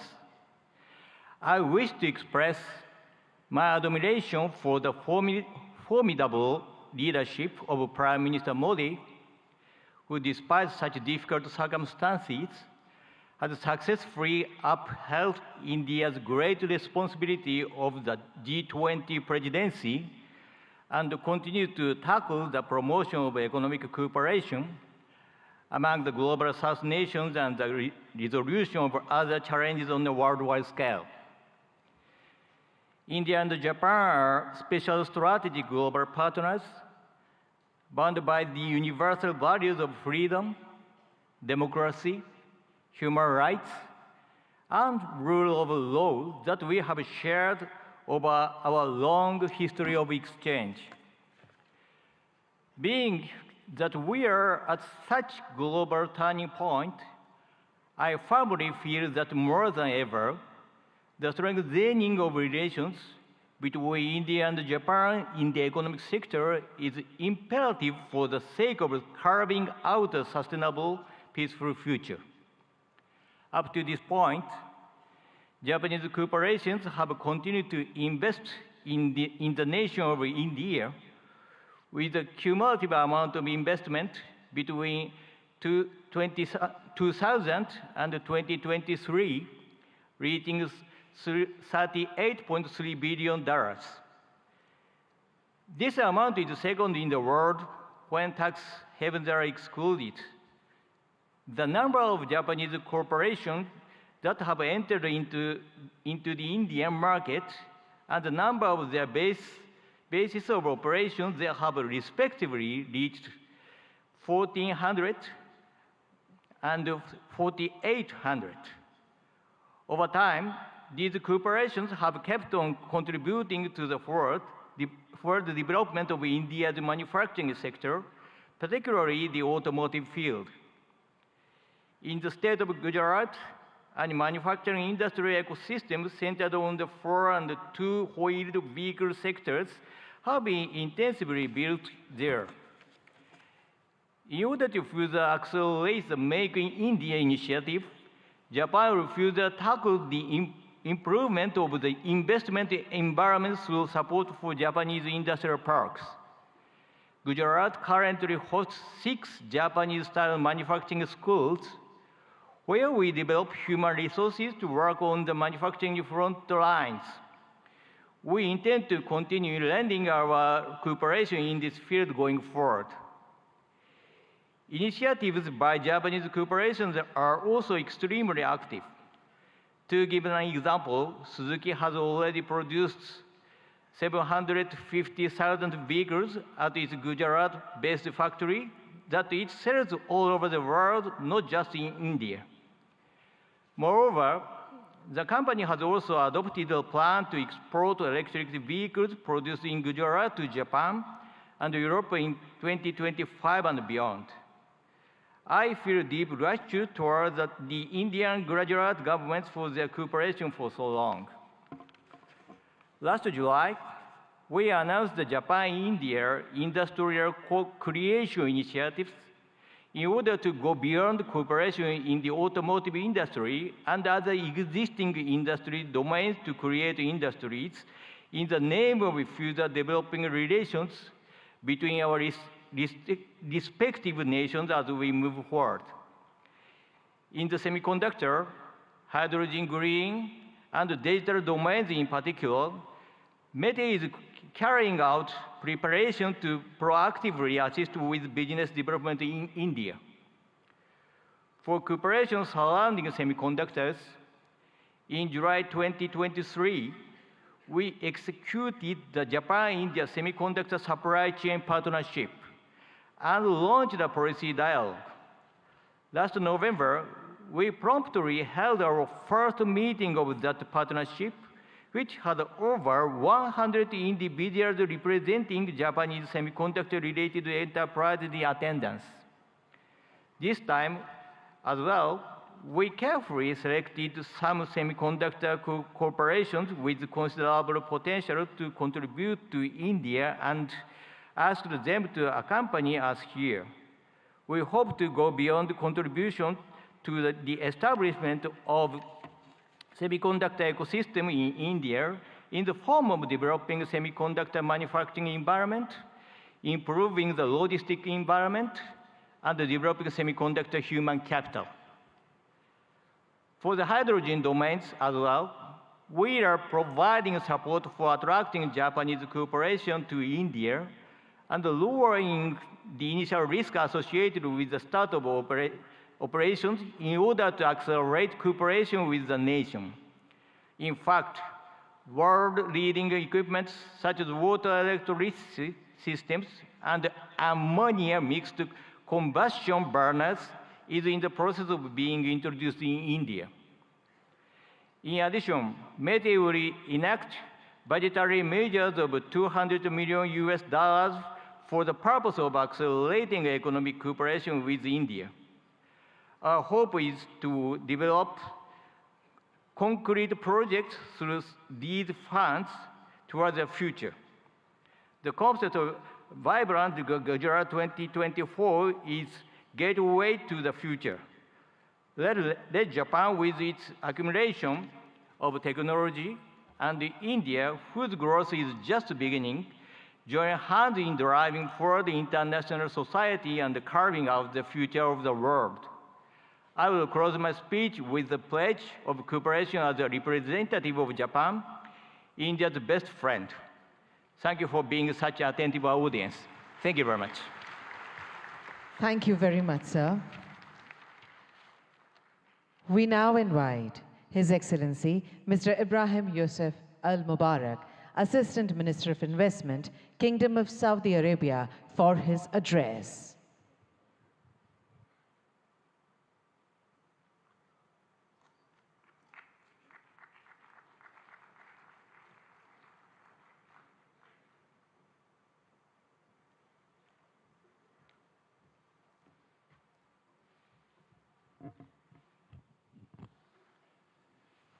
الحمد لله والصلاة والسلام على رسول الله.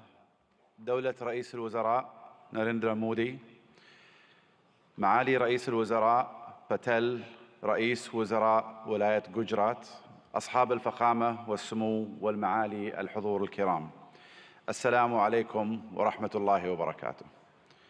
نامستي.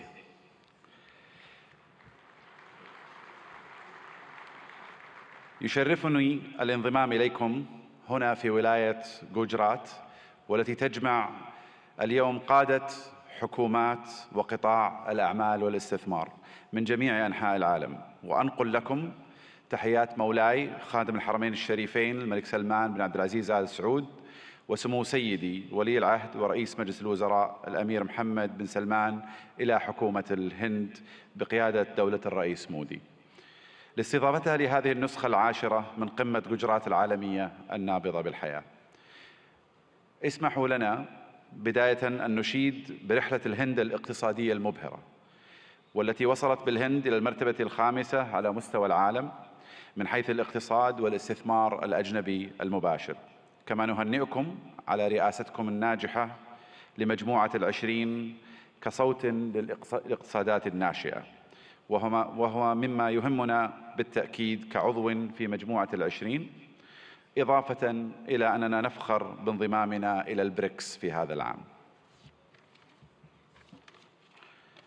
منذ أن انطلقت رؤية المملكة 2030 قبل ما يقارب 8 سنوات، ارتفع ناتجنا المحلي بنسبة 66%، وتضاعف استثمارنا الأجنبي المباشر 4 مرات، ونحن على بعد نقطة واحدة فقط من هدفنا المتمثل أن تصبح المملكة العربية السعودية أحد أكبر 15 اقتصاداً في العالم بنهاية هذا العقد بإذن الله.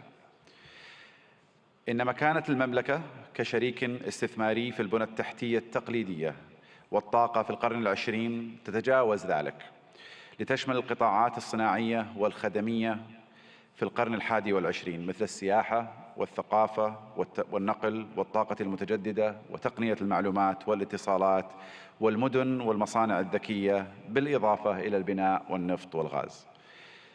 إضافة إلى أن أصول صندوق الاستثمارات العامة السعودي تجاوزت 700 مليار ريال، كما يحتل سوق الأسهم في المملكة المرتبة التاسعة عالمياً، بعد أن صعد من المرتبة 25 في عام 2016، وقد بلغت الشركات المدرجة في السوق السعودي أكثر من 200 شركة، ويشاركنا اليوم مجموعة من هذه الشركات. إن مشاريع المملكة تعد فريدة من نوعها من حيث النطاق والطموح، لأنها تمثل بعضا من أكبر المشاريع المستقلة على مستوى العالم، وتوفر للمستثمرين فرصة استثنائية لإعادة تعريف الصناعات والحصول على حصة في السوق، ومنها نيوم، مشروع البحر الأحمر، القدية والعلا، ومشروع بوابة الدرعية وغيرها من المشاريع. وخلال هذه القمة ستتاح لكم الفرصة لمعرفة المزيد مباشرة من الأشخاص الذين صمموا هذه المشاريع وقادوها منذ البدايات. أصحاب الفخامة والسمو والمعالي الحضور الكريم، إن المملكة العربية السعودية لا تشترك مع الهند في المصالح الاستراتيجية فحسب، بل تشتركان أيضاً في طموحات مماثلة تشمل التحول الرقمي والابتكار والدفاع والفضاء. كما تفخر المملكة بكونها جزءاً من الاتفاقية التاريخية والتي تم الإعلان عنها على هامش قمة مجموعة العشرين المثمرة التي عقدتها الهند في سبتمبر الماضي، وهي اتفاقية إنشاء ممر اقتصادي يربط الهند والشرق الأوسط وأوروبا بالسكك الحديدية وخطوط الموانئ وخطوط الأنابيب، كذلك مثل كابلات البيانات والهيدروجين والكهرباء، مما سيعزز بإذن الله سلاسل الإمداد والتوريد في جميع أنحاء العالم، مع خلق فرص استثمارية غير مسبوقة في المملكة والهند والدول الشريكة الأخرى. في الختام أشكر مضيفين الكرام جميعاً على استضافتنا، ونسأل الله لهذه القمة التوفيق والنجاح، وأشكركم جميعاً على اهتمامكم وحسن الاستماع. شكراً جزيلاً، والسلام عليكم ورحمة الله وبركاته. Thank you very much, sir. We now invite Lord Tariq Ahmed, Minister of State, Middle East, North Africa, South Asia, United Nations and the Commonwealth, UK, for his address.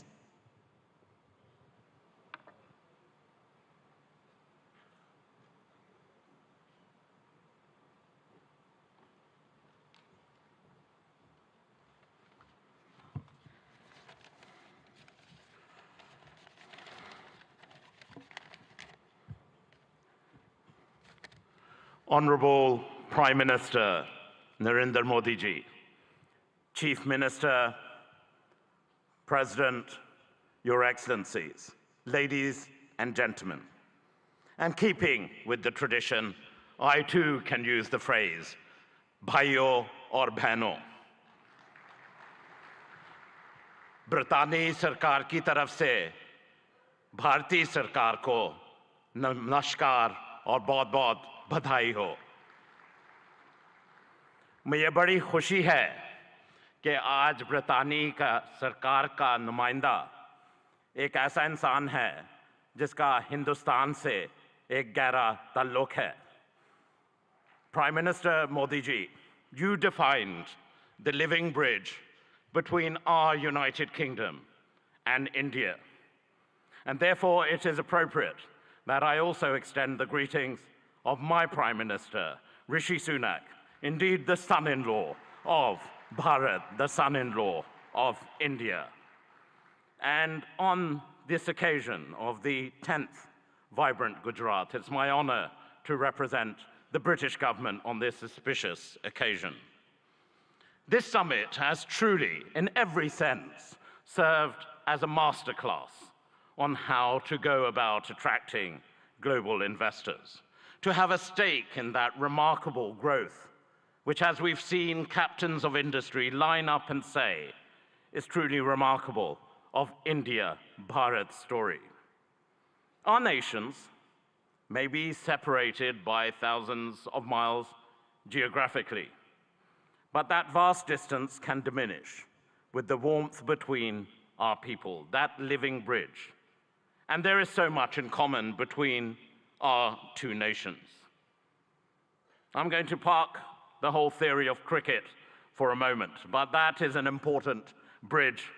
And to those nations represented here who don't quite understand cricket, I assure you we, the UK and India, stand together in helping you understand this great game. But India's leadership, and in congratulating the Prime Minister and indeed the whole government of India on G20 last year, was a true testament to its determination. And I'm grateful to my friend, the Minister for External Affairs, Jaishankarji, for your leadership during that occasion, along with Prime Minister Modi ji as well. And I'm really confident, Prime Minister, that this living bridge of people and ideas and innovation will truly make our partnership a potent combination for the years ahead. And I just want to reflect briefly on the why this is. India is the second largest investor in the United Kingdom. More than 900 Indian businesses operate in the United Kingdom. Indian FDI in the UK is growing faster than any other country. And for our part, the United Kingdom has a unique mix of world-class expertise and indeed talent. Total trade in goods between our two nations stands at over £38 billion. That's close to $50 billion. And that's increased in the last year alone by 24%. And that demonstrates the real strength between the two nations. The United Kingdom is the most globally connected economy in the G20, ranked second globally for soft power, and the first in the G7 for international research, collaboration, and impact. And I know those are important sectors right here in Gujarat and for India as well.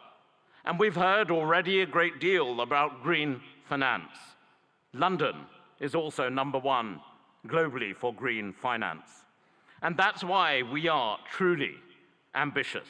We are excited by the potential of our partnership with India and in particular with the state of Gujarat. And the United Kingdom is collaborating on many exciting projects in how we develop our relationship with Gujarat as we move forward. Take, for example, the Statue of Unity, designed by UK architects, Arab, which now stands tall as a symbol of a new, confident India. Or the JCB factory, designed by Mott MacDonald, whose machinery is now powering India's incredible infrastructure development. But, Prime Minister, Chief Minister, we want to go further. We want to do more. And of course, we understand the power of education, and we're proud of the strong association between India and the United Kingdom when it comes to our education sectors as well. When you power someone, an individual, no matter where in the world, through education, you empower them, their families, their communities, indeed their nations. And I know, Prime Minister Modi ji, what a priority this is for you. And it is also live right now. We have just signed a MOU to enable closer collaboration between our higher education institutions.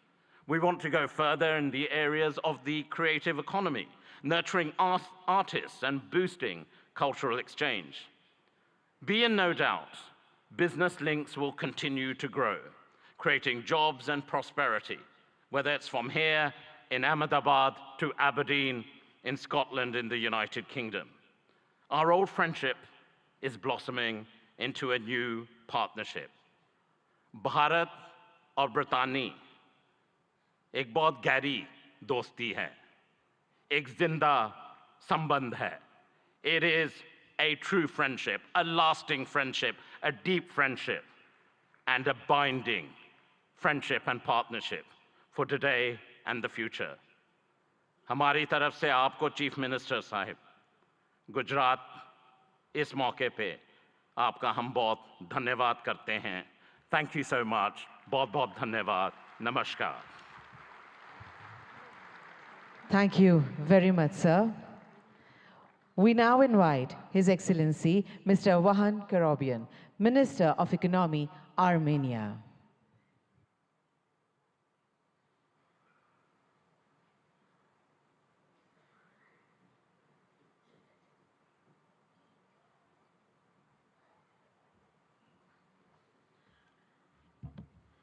Honorable Excellency Prime Minister Shri Narendra Modi, Honorable Chief Minister of Gujarat Bhuendra Bhai Patel, Excellencies, distinguished guests, ladies and gentlemen.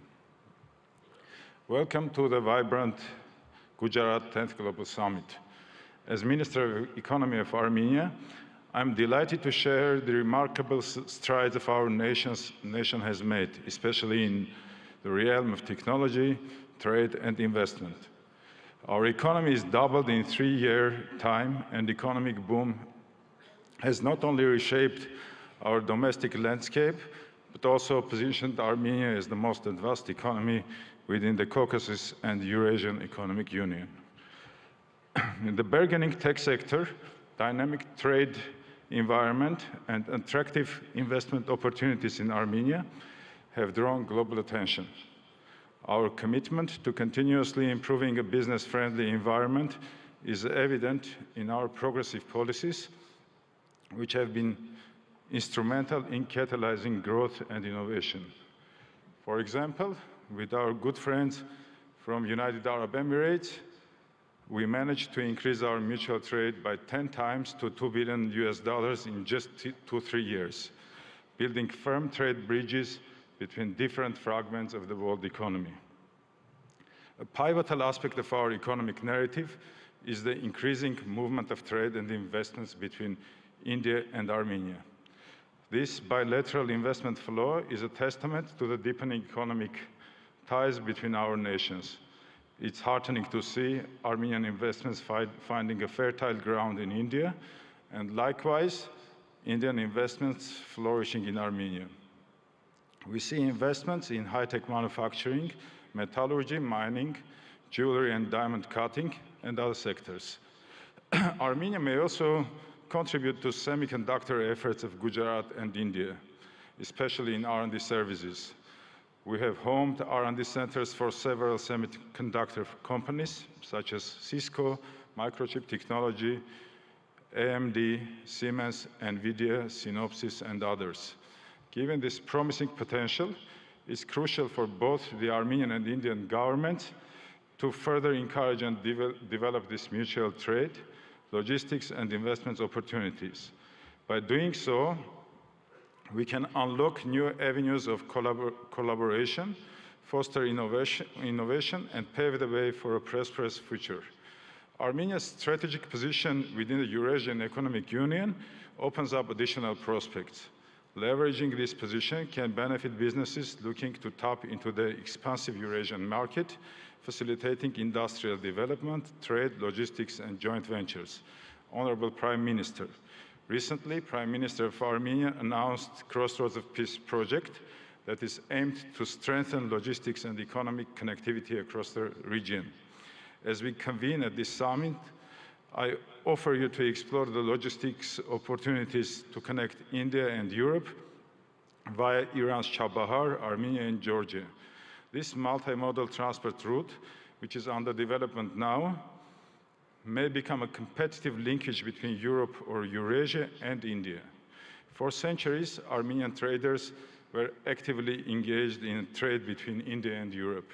Let's strengthen our ties again, embark on new ventures, and march towards a future marked by shared success and mutual growth. Thank you for the honor of presenting Armenia at this prestigious summit. Together, let's build a framework for sustained cooperation and mutual investments that benefits both our great nations and the region as a whole. Let's build the gateway to the future. Thank you. Thank you very much, sir. We now invite His Excellency Mr. Teeth Risalo, Minister of Economic Affairs and Information Technology, Estonia.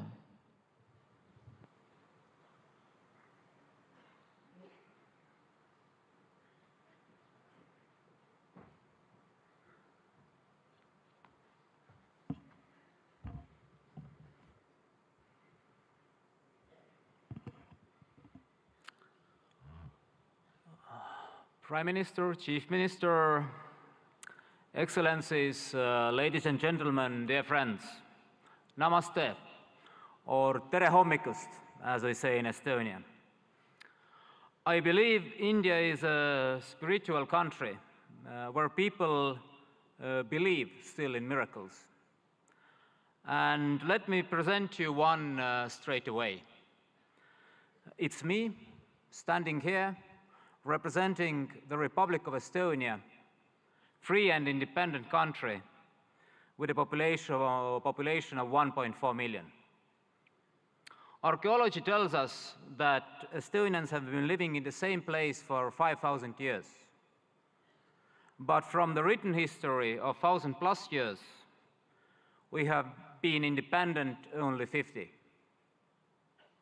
Despite that, we have maintained a unique culture and a full-blown, unique language and a full-blown culture. We regained our independence only 30 years ago. We started from zero. We had devastated economy, zero capital, and no major natural resources. For now, we are widely recognized as first and one of the most advanced digital societies. Estonia is a global leader in harnessing the power of technology for its citizens. But the truth is, miracles just don't happen. You have to work hard to arouse them. And that's why we are here, to work together with nations and regions who share the same values: democracy, rule of law, market economy, drive forward. India certainly has an instrumental role to play that those values prevail globally. You have proved it repeatedly, most recently with the excellent execution of the G20 presidency. Thank you again, Prime Minister Modi, for the leadership. Estonia is ready to work with you and offer our best knowledge on digital public goods, on e-governance, cybersecurity, green tech, educational technology, and personal medicine. And we know India grows when the states grow. So we're happy to work on all this with Gujarat, because Gujarat means growth. And then, if we work hard, we know the reward. In the end, the truth alone trumps. Thank you. Hope for a good cooperation. Thank you very much, sir. We now invite His Excellency Mr. Riyad Mazzour, Honorable Minister of Industry and Commerce, Morocco, for his address.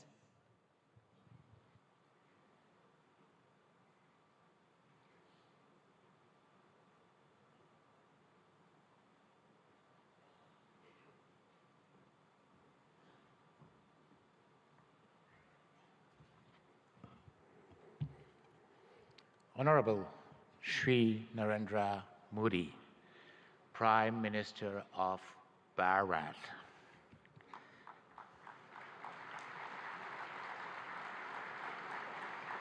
Honorable Chief Minister of Gujarat, Shri Bhavendra Patel. Honorable Head of States, Chief of Governments, Ministers, Excellencies, ladies and gentlemen, it's my honor and distinct privilege to address this esteemed assembly at the 10th Vibrant Gujarat Global Summit, representing the Kingdom of Morocco. I'm deeply grateful for your gracious invitation extended by the government of Bahrain. This marks a significant milestone as Morocco proudly participates as a partner country for the second time in this globally acclaimed summit. This summit, an initiative that we owe you, Prime Minister Modi, that we owe to your leadership, stands as a beacon of opportunity, not only in fostering business projects, but also in fortifying the enduring bonds of cooperation and friendship that so splendidly unites Morocco and Bahrain. The historical visit of our beloved King Mohammed VI to Bahrain in 2015 and his meeting with you, Prime Minister, Honorable Prime Minister Modi, marked a new era in the cooperation between my country and Bahrain, raising the level of bilateral relation to a strategic partnership.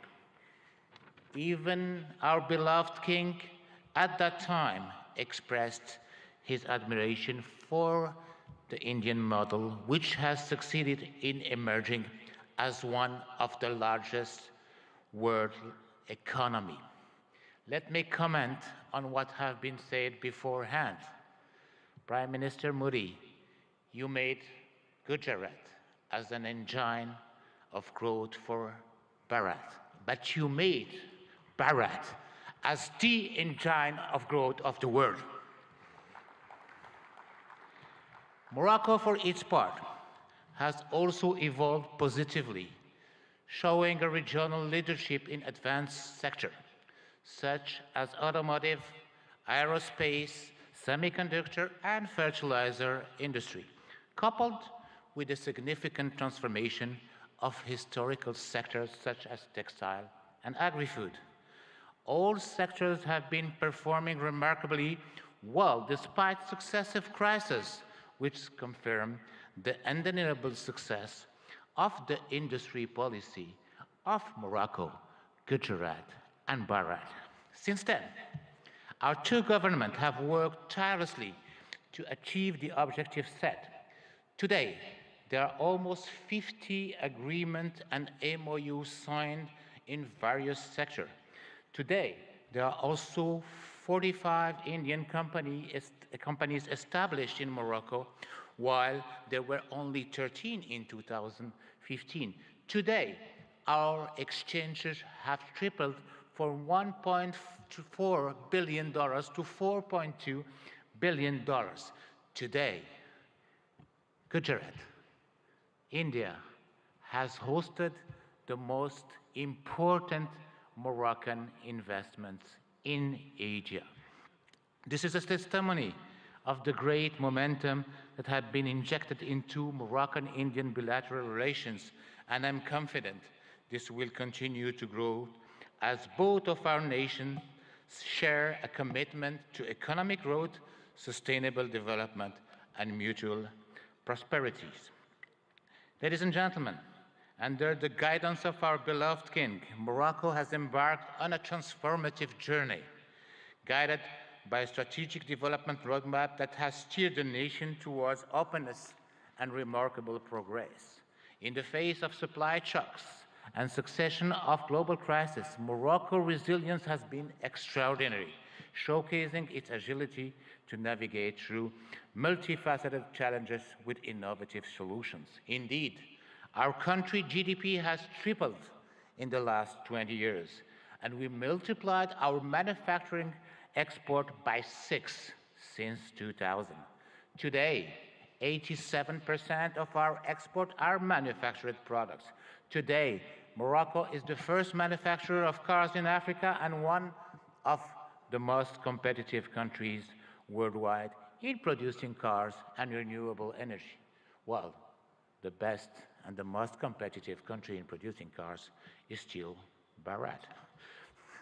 Moreover, thanks to our ideal position as a continental and world-class hub, its free trade agreements giving access to more than 100 countries and 2.3 billion consumers, and its political and monetary stability, Morocco offers great opportunities for investors to settle. Ladies and gentlemen, given the commitment of my country in accordance with the high rural vision to the promotion of an active, solid, and supportive cooperation in a spirit of co-development and shared growth, Morocco and Bahrain can work closely through a South-South triangular cooperation to promote growth in Africa, India, and in the world. Indeed, our strategic partnership should also enable our countries to develop joint initiatives that include the entire African continent in the process of industrializing and developing economies, but also to ensure food and health securities. Ladies and gentlemen, the time is ripe for Morocco and Bahrain to forge a stronger, more dynamic partnership by leveraging our respective strengths and addressing the challenges together. We can create a future marked by shared prosperity, innovation, and growth. Thank you very much.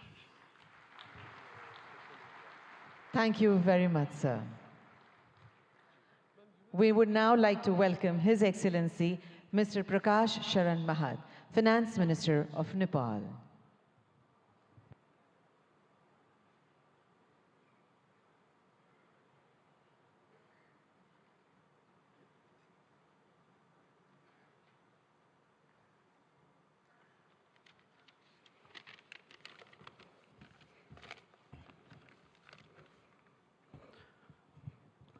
Right Honorable Prime Minister Sri Narendra Modi ji, Honorable Chief Minister of Gujarat Sri Bhupendra Bhai Patel ji, distinguished participants, ladies and gentlemen, warm greetings from Nepal. Namaskar, Namaste. At the outset, let me express my sincere gratitude to Honorable Bhupendra Bhai Patel ji, Chief Minister of Gujarat, for inviting me in this August gathering. I am deeply honored and privileged to be a part of this vibrant Gujarat Global Summit 2024. This global forum for business networking, knowledge sharing, and strategic partnerships for fostering sustainable and inclusive growth has now been a forum for all. Modi ji has had envisioned vibrant Gujarat concept in 2003. Under your visionary leadership, this idea of entrepreneurial spirit of Gujarat has now been translated into vibrant India. India is now a major global economic power. I also like to commend Modi ji for your transformative leadership during G20 presidency, which has brought this mechanism to a next level. That is, you have made this more inclusive and broader. Vibrant Gujarat development model, which you are translating nationwide, has been a source of inspiration for many countries, including Nepal, is now managing financial resources and technological know-how for addressing economic, social, and environmental challenges of our time. Nepal and India, actually, Bharat, since thousands of years, have common places of great Hindu and Buddhist religious worships. And we are visiting each other's places since ancient times. I am happy to inform you that visitors from Gujarat are one of the largest in Nepal. I still have fresh memory of Modiji's statement delivered in our parliament in 2014, particularly your emphasis on HIT, that is highways, information ways, and transmission ways. I am happy to share that we are working together in all these areas to improve connectivity, strengthen market linkages, and to reduce transaction costs. Recently, Nepal and India have signed a long-term power purchase agreement of exporting 10,000 megawatt of electricity to India over 10 years of time. This will immensely open up investment opportunity in hydropower in Nepal. It will also contribute to achieve green energy transition target not only for Nepal, but also in India. Situated between two global economic powers, Nepal has adopted liberal, market-oriented economic policy since the early 90s and is a member of several international organizations and multilateral agencies. And we are implementing trade and investment policies and regulation of international standards. Nepal provides investor-friendly regulatory and legal framework with macroeconomic stability and rule-based democratic political system. Our legal system prohibits nationalization of private enterprises and properties. We guarantee national and non-discriminatory treatment to foreign investment. Those who have invested in Nepal are enjoying good returns on their investment. The abundant natural and educated human resources, together with potential domestic and export market, ensures attractive return for prospective investors. There are huge untapped investment opportunities in Nepal in energy, tourism, agribusiness, and ICT. There are also other potential areas of investment such as health, education, manufacturing, construction, transportation, mining, banking, and financial services. Nepal is organizing Investment Summit in April 28 and 29 this year in Kathmandu. I would like to use this occasion to cordially invite all captains of industries and entrepreneurs from India and other participating countries for your valuable involvement in this summit. I hope your innovative business ideas and investment decisions will be a milestone for unlocking growth potential of Nepal. Once again, I would like to express my sincere thanks to the state government of Gujarat for providing me this opportunity to witness remarkable confluence of minds and energies in vibrant Gujarat Global Summit. I wish for the grand success of this summit. Thank you very much. Thank you very much, sir. We now invite His Excellency Mr. Tran Lu Quang, Deputy Prime Minister of the Socialist Republic of Vietnam, to deliver his address.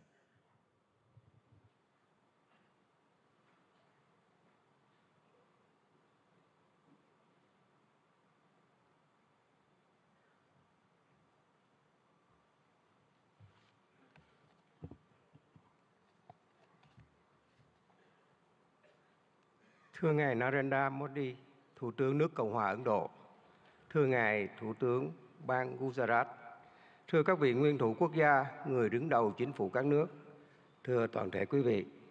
Hôm nay, tôi rất vui mừng tham dự Hội nghị Thượng đỉnh Toàn cầu Gujarat đầy sức sống lần thứ 10 với chủ đề Cửa ngõ vào tương lai tại bang Gujarat, quê hương của vị lãnh tụ vĩ đại Mahatma Gandhi của đất nước và nhân dân Ấn Độ anh em, quê hương của Ngài Thủ tướng Narendra Modi.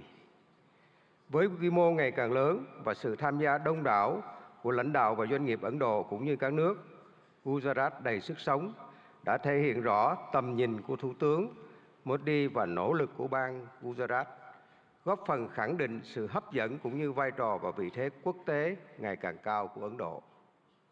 Chúng ta đang sống trong một thế giới đầy biến động phức tạp và khó lường. Dù gặp nhiều khó khăn thách thức, song hòa bình, hợp tác và phát triển vẫn là xu thế lớn. Chúng tôi đánh giá cao việc hội nghị lần này tập trung thảo luận những động lực, xu thế phát triển mới, trong đó có kinh tế xanh, kinh tế tuần hoàn, kinh tế số, thành phố thông minh. Đây cũng là những lĩnh vực ưu tiên trong tiến trình phát triển và hội nhập quốc tế của Việt Nam. Để thúc đẩy mạnh mẽ các lĩnh vực nêu trên, hướng tới các mục tiêu phát triển bền vững, chúng tôi cho rằng các chính phủ cần tạo lập khuôn khổ chính sách, pháp lý và môi trường đầu tư kinh doanh thuận lợi, ổn định, minh bạch, công bằng, triển khai các chiến lược, kế hoạch một cách nhất quán. Nguồn vốn từ đầu tư công của chính phủ cần đóng vai trò dẫn dắt, đồng thời khuyến khích mạnh mẽ và thu hút hiệu quả các nguồn lực của khu vực tư nhân và đầu tư nước ngoài. Trong hợp tác quốc tế, cần đưa các lĩnh vực này thành nội dung hợp tác chủ đạo và ưu tiên dành nhiều nguồn lực hơn nữa để hiện thực hóa. Các nước phát triển cần tăng cường hỗ trợ các nước đang phát triển về vốn, chuyển giao công nghệ, kỹ thuật, quản trị hiện đại, đào tạo nguồn nhân lực. Là nền kinh tế phát triển nhanh và năng động, có quy mô lớn thứ 5 thế giới, Ấn Độ hoàn toàn có thể và đang ngày càng phát huy tốt hơn nữa vai trò dẫn dắt trong tiến trình này.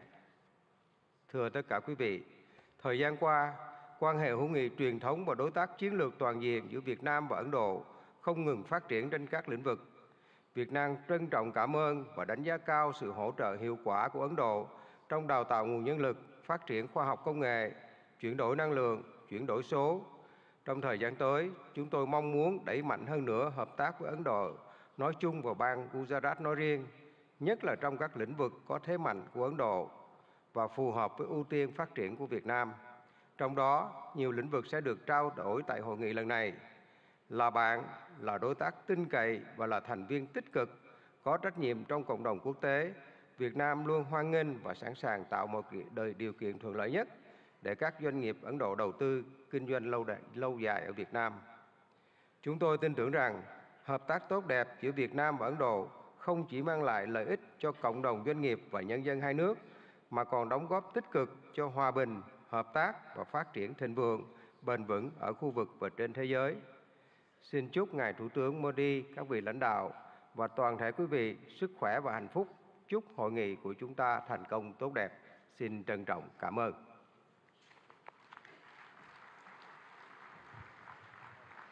Thank you very much, sir. We now honored to invite His Excellency Mr.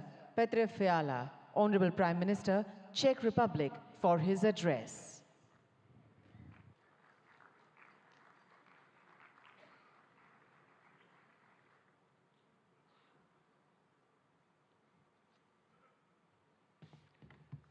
Honorable Prime Minister Modi, Chief Minister Patel, Presidents, Excellencies, ladies and gentlemen.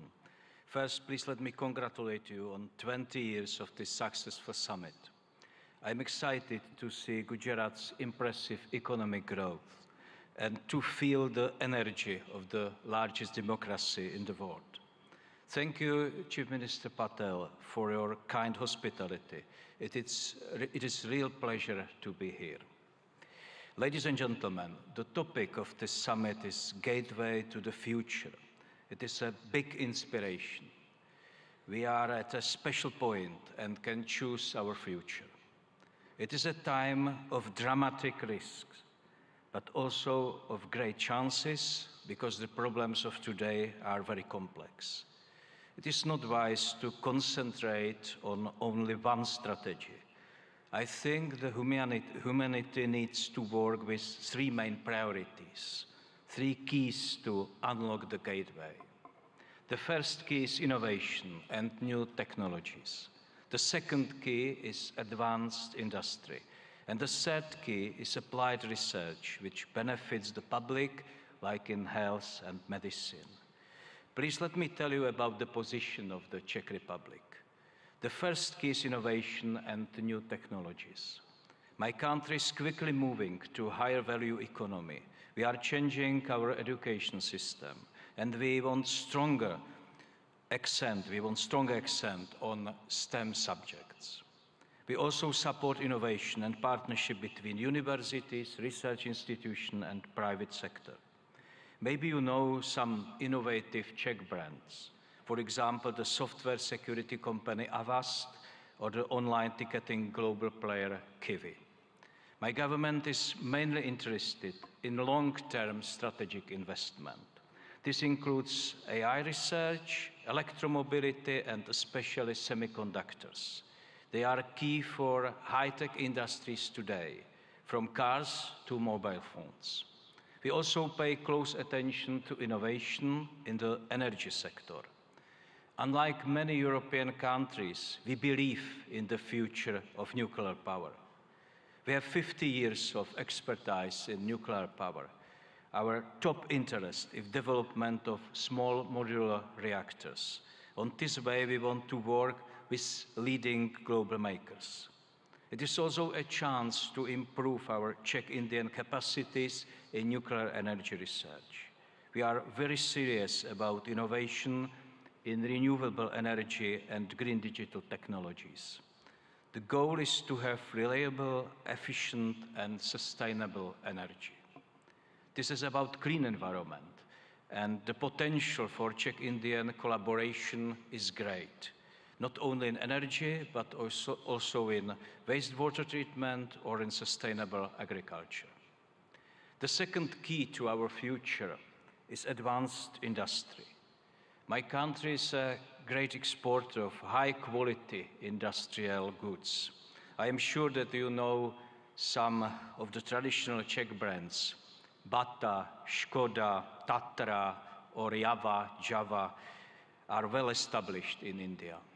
Our companies are leaders in land transport. Škoda Auto produces cars here and has a new logistics center in Pune.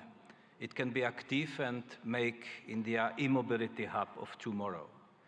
We also have great railway cars makers. Czech companies build wheel sets here in India. And we offer solutions for cities, trams, hydrogen buses, or smart transport systems. We have many advanced companies in space industry. It is very strong in the Czech Republic. Their products are parts of rockets and satellites from the European Space Agency and others. Our aerospace and defense industry is always ready to help our friends in India. In all sectors of our industry, we are proud of traditional and new products and their quality. The third key is applied research in fields like healthcare and medicine. There are many major issues in public health: lifestyle diseases, sustainability of public health systems, and the new health dangers. COVID-19 is a typical example. It shows us the benefits of international cooperation, sharing results and experience, and fighting the virus faster than ever before. It also shows us the need to be prepared for other new dangers. In health and medical science, fast innovation can bring big benefits to people.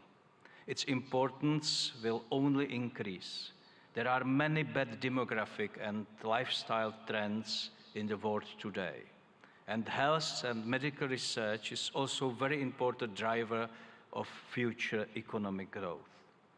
I am very pleased that Czech Republic and Indian universities cooperate successfully in this area. Tomorrow I will visit the NIMS University in Jaipur. It has a strong focus on medical research and training of health professionals.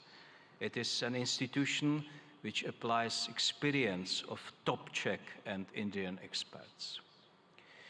Ladies and gentlemen, I briefly presented three areas, three keys which can unlock the gate to our future. With them, we have a chance for a sustainable future. It offers a better life for humanity. All of them are connected to science, technology, and innovation. This is intentional. I believe that knowledge is the most important factor for growth, well-being, and happiness. I'm very happy that the partnership between India and the Czech Republic is based on this vision. We show this today together with Prime Minister Modi by endorsing our strategic partnership on innovation. The partnership covers many areas, including science, new technologies, energy, healthcare, or infrastructure. There is great potential in this joint statement. India and Czechia understand the role of innovation in solving the challenges of today. Our countries believe that the economy of the future will depend on deep cooperation. This gives me great hope that our partnership will bring concrete results for our peoples. Ladies and gentlemen, the future can bring many new problems, but we already know how to be prepared by focusing on skills and innovations and by working with trusted partners. I wish you a successful discussion and thank you.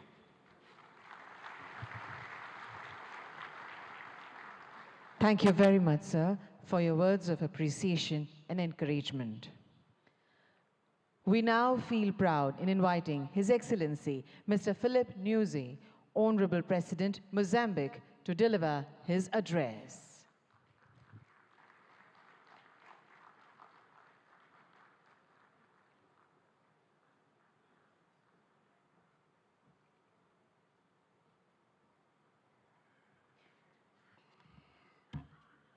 Muito obrigado. Sua Excelência Narendra Modi Ji, Primeiro-Ministro da República da Índia. Sua Excelência José Ramos Horta, Presidente de Timor-Leste. Sua Excelência Petra Fiala, Primeiro-Ministro da República Tcheca. Sua Excelência Bhupendra Patel, Ministro-Chefe do Estado de Gujarat. Senhores ministros presentes nesta cimeira, minhas senhoras e meus senhores. Inicio a minha intervenção saudando e agradecendo a Vossa Excelência e meu irmão Narendra de Mordadas Modi, Primeiro-Ministro da Índia, pelo convite que nos foi formulado na qualidade de parceiro para participar neste evento de grande relevância para os nossos países. Aproveito a ocasião para felicitar a vossa presidência do G20, o momento histórico que conseguiu colocar o continente africano, ou seja, a União Africana, como membro permanente do G20. Saudamos de forma distinta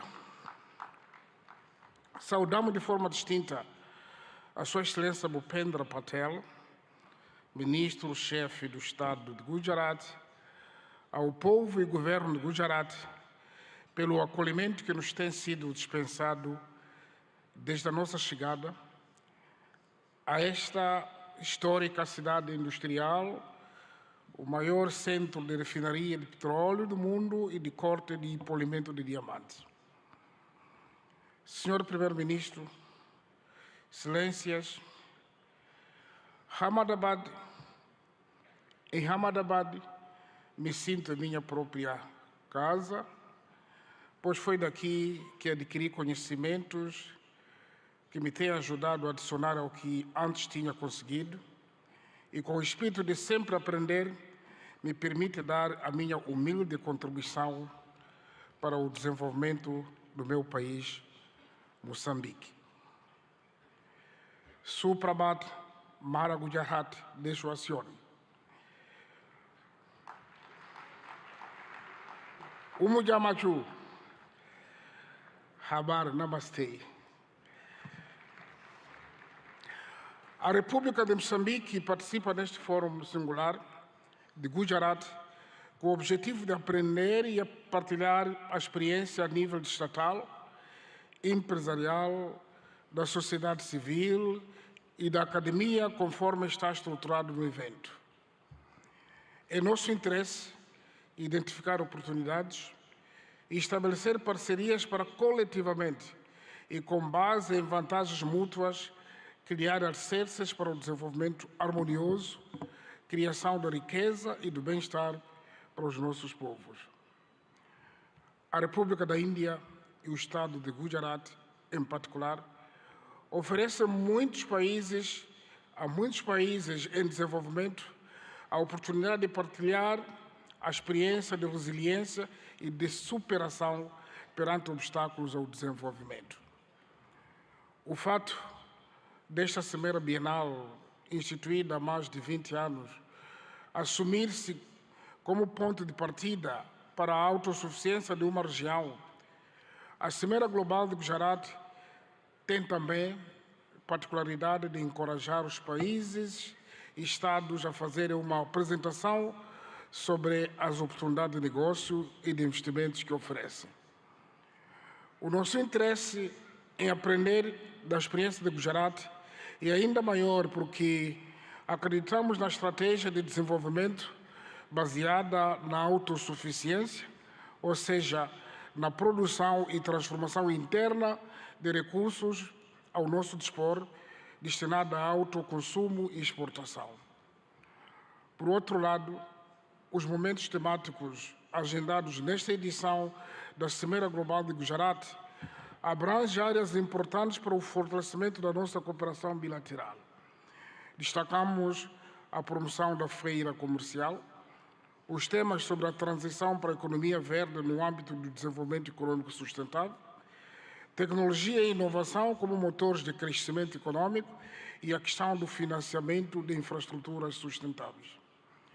Excelências, Moçambique é um país com potencialidades econômicas ainda por explorar. Pois vejamos, possui terras aráveis e rios abundantes, condições propícias para a prática da agricultura industrial, pecuária e pesca. Mantém enormes reservas para o desenvolvimento da indústria extrativa e transformadora. O país dispõe ainda de grandes reservas de areias pesadas, para além de outros minérios de elevado valor comercial, como tais diamantes, pedras preciosas, cobre, ferro, grafite. Aliás, falando do grafite, o CEO da Suzuki falou da produção de baterias. Imediatamente eu convido para produzir em Moçambique, porque grafite está em abundância. Mas também Moçambique possui carvão mineral, e já estamos a exportar para este país em grandes quantidades. Isso só para citar alguns exemplos. O nosso país é também conhecido como detentor de enormes potenciais energéticos, energia hídrica, eólica e solar, e estamos agora a projetar a construção de uma grande barragem hidroelétrica para mais de 1.500 megawatts.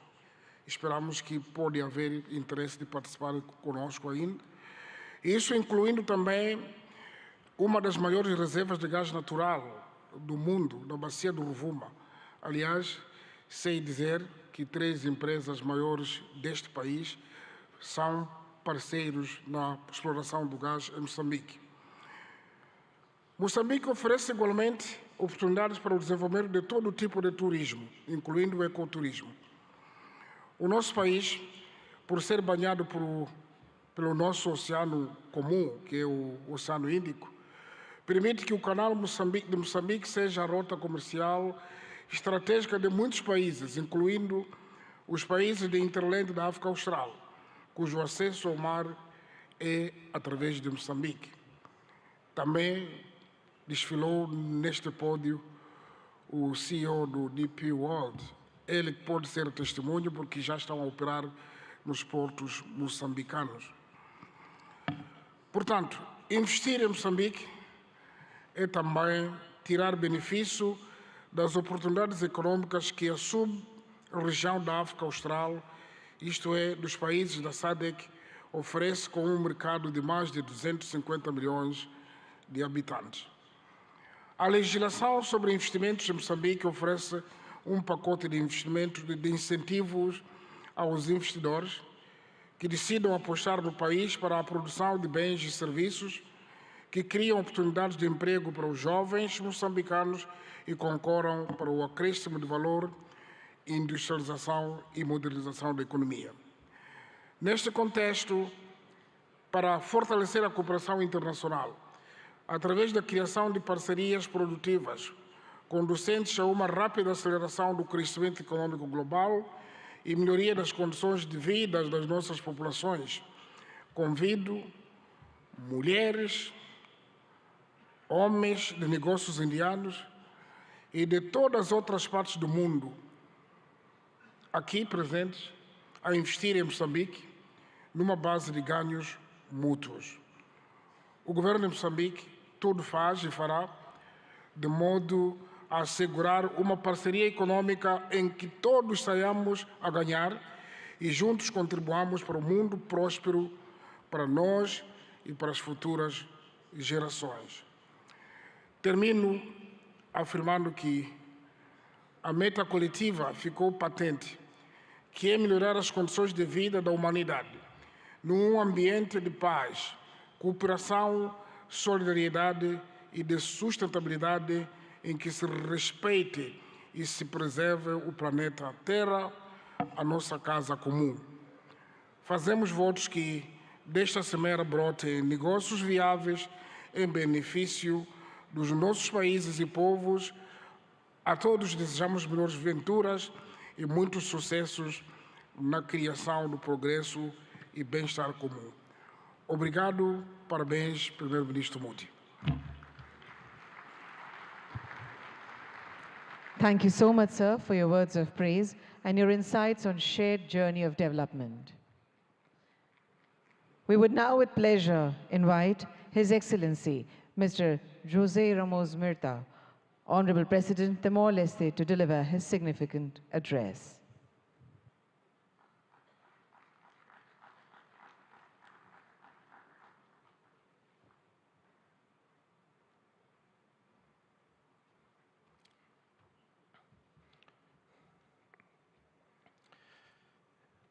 Excellency Prime Minister Modi, Chief Minister Patel, Excellency President of Mozambique, Felipe Jacinto Nyusi, Prime Minister of Czech Republic, ladies and gentlemen. It is always a real pleasure to set foot on this land of a great ancient civilization. I first visited India on a personal capacity in April 1992, having spent more than a week in Dharamsala. My first official visit was in 2003 as Senior Minister of Foreign Affairs of the newly independent Timor-Leste. I visited again India in 2013, 2014, 2015 in different capacities. In my previous position as Senior Minister of Foreign Affairs, I wholeheartedly supported India's meritful right to be a permanent member of the UN Security Council. And I'm continuing to advocate for India and for Indonesia, two Asian countries, to be permanent members of a reformed, expanded, more representative UN Security Council. As chair of, in 2014-15, of the high-level independent panel on UN peace operations, I visited Delhi for extensive consultation with leaders, including senior military officers.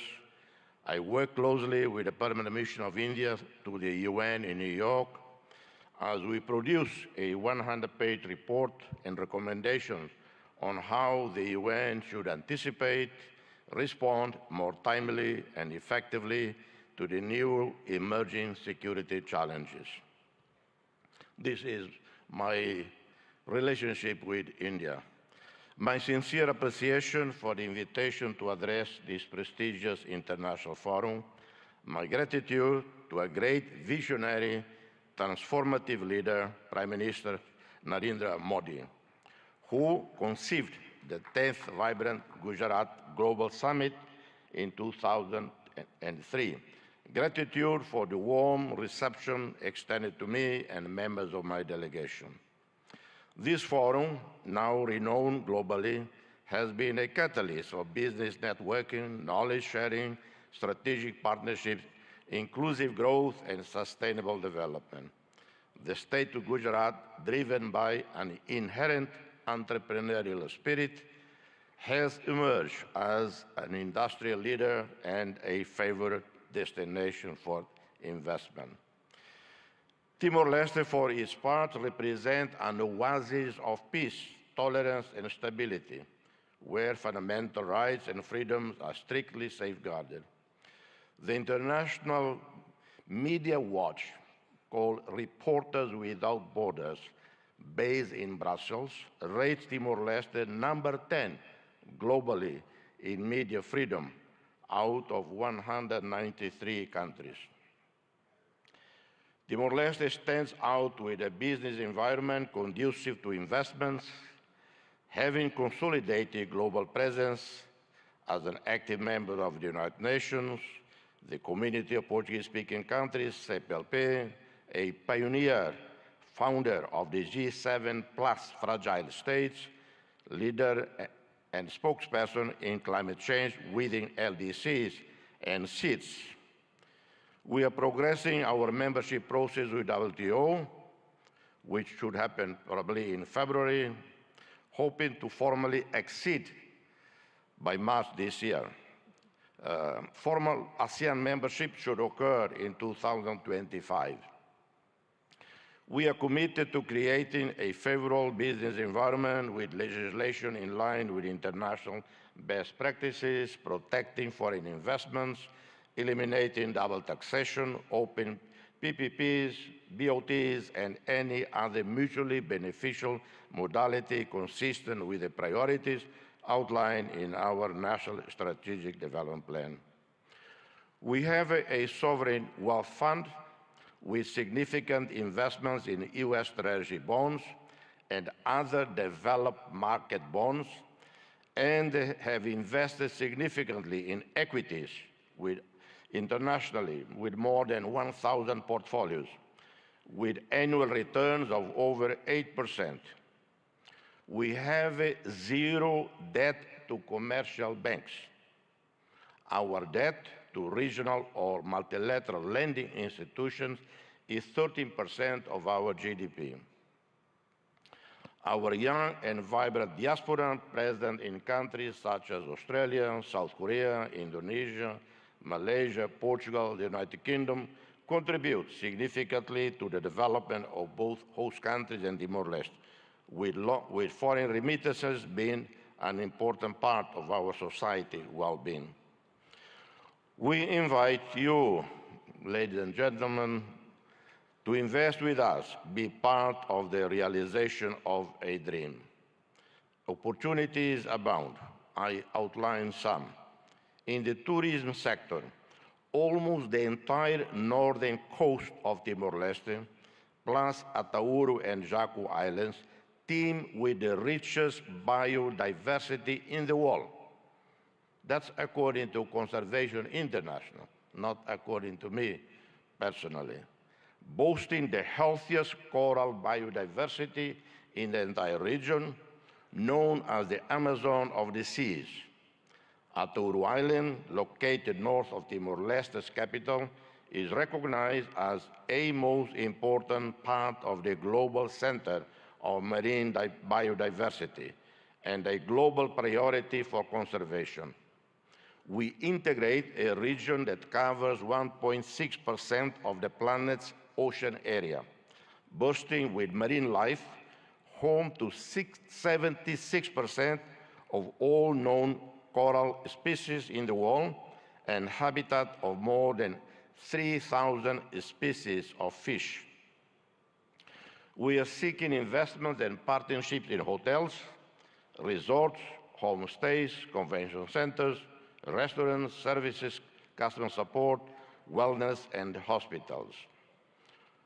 In the oil, gas, minerals and renewables, we have a vast resources, oil and natural gas reserves, onshore and offshore, within our exclusive economic zone, where the Greater Sunrise gas field stands out, whose consortium led by Woodside is expected to bring this important wealth onshore very soon. In the coming years, Timor-Leste will invest in the construction of a modern gas pipeline and petrochemical industry as part of our major Tasimane project. This major national investment includes, among others, the construction of a refinery, the adaptation of our power station to natural gas, and the development of a multifunctional supply base for all their related needs. We also have large reserves of other minerals, huge marble structures, limestone, as you know, a key resource for the development of cement industries and other construction products, capable of feeding the domestic market and supplying growing foreign demand.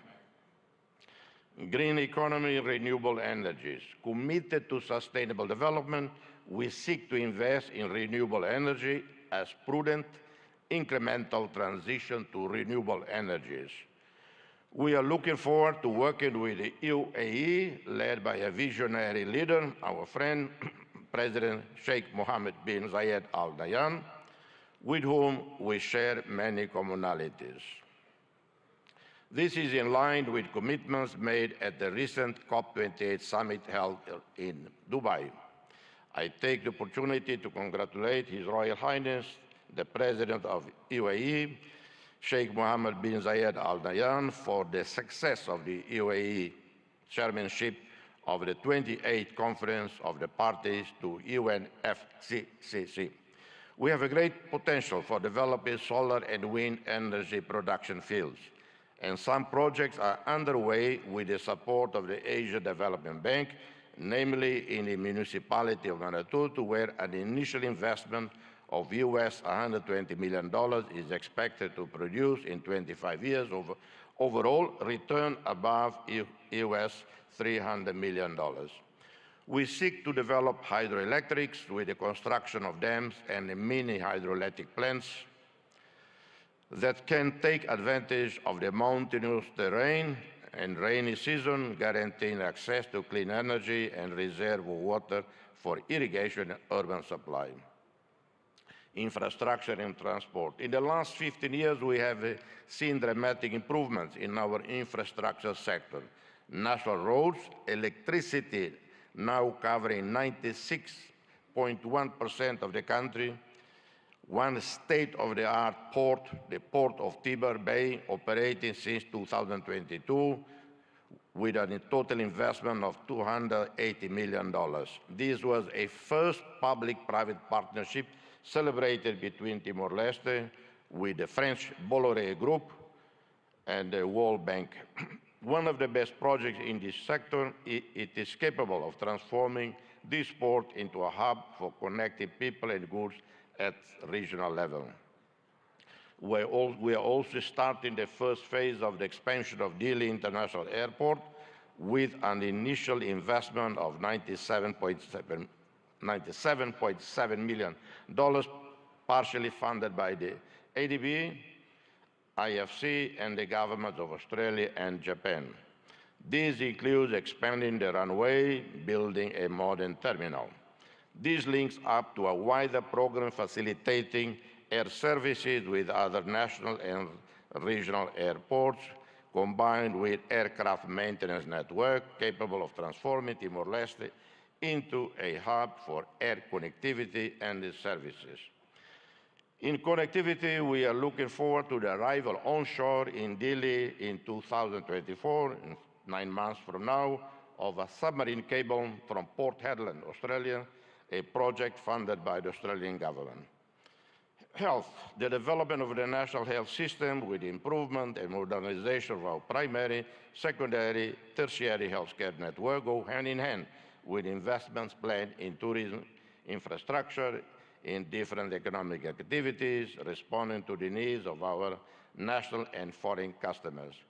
We are looking at building new, modern, well-equipped hospitals.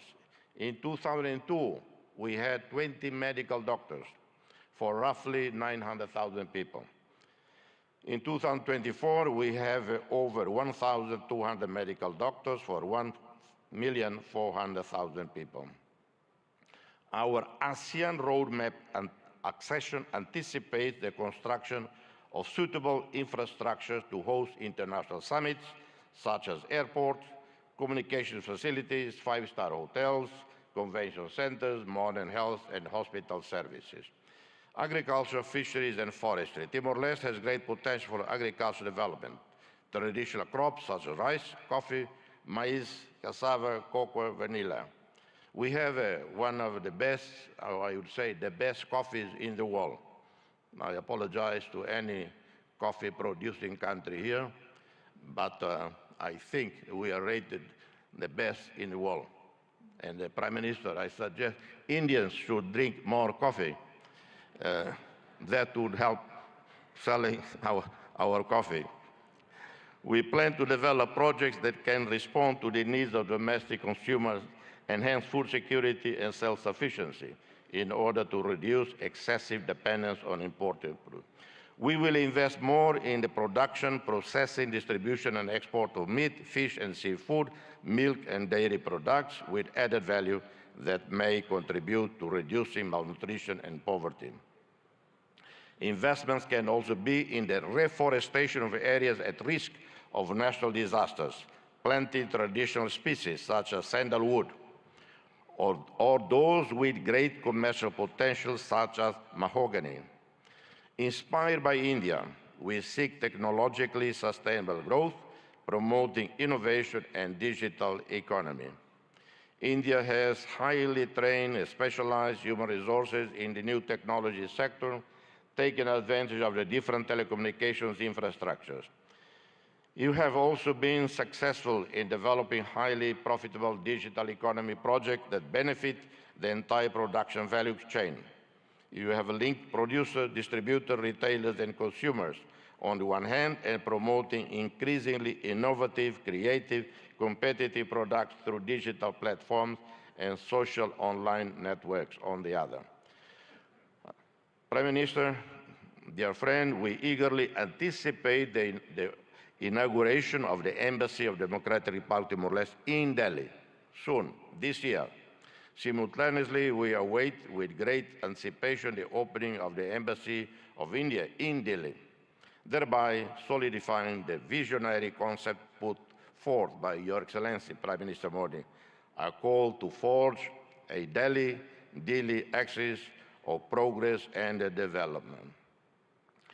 The problem with Delhi is sometimes people intend to come to Delhi. Instead, they end up in Delhi. And it happened many times. This axis of progress is set to build upon the robust foundations laid by our shared bilateral and multilateral cooperation. It promises to be a testament to an enduring friendship, echoing the dedicated service of Indian diplomats, such as Ambassadors Kamalesh Sharma, Atul Kar, two dear friends, who serve in our country as special representatives of the UN Secretary General in Timor-Leste. Our gratitude extends to the 7,737 peacekeepers, military and police, who played a critical role over a decade of United Nations missions in Timor-Leste. India, a contributor, active contributor to UNTAED, UNICEF, UNOTIL, UNMIT, played a critical role in fostering stability and security in Timor-Leste.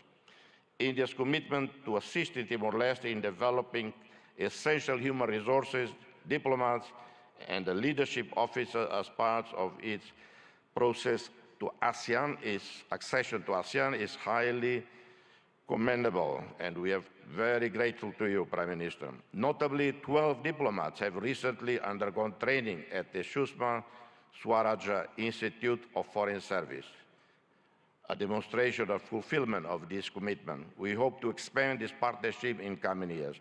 May this summit thrive as a catalyst for fostering fruitful partnership for global sustainable development and shared prosperity. I thank you, and God bless we all. Thank you. We are privileged to have heard the Nobel laureate, His Excellency Mr. Jose Ramzota. Thank you so much, sir, for your enriching address. Honorable Prime Minister Shri Narendra Modi ji, a global leader rooted in the philosophy of Vasudhaiva Kutumbakam, envisions a sustainable future through initiatives like Viksit Bharat at 2047, aiming for a developed India by 2047 with a 5 trillion economy. He relentlessly emphasizes sustainable growth. Hailing from vibrant Gujarat, Modi ji's leadership reflects its ethos of entrepreneurship and progress, showcasing Gujarat as a model for development. His global outlook aligns with a vision for an inclusive and prosperous future inspired by Gujarat's cultural richness and economic vibrancy. स्वयं की ज्योति से चमकेगा वो तो हीरा लाल है, स्वयं मस्तक पर जिसके दामोदर का हाथ है. Ladies and gentlemen, please join your hands together to welcome the one and only Honorable Prime Minister of India, Shri Narendra Modi ji.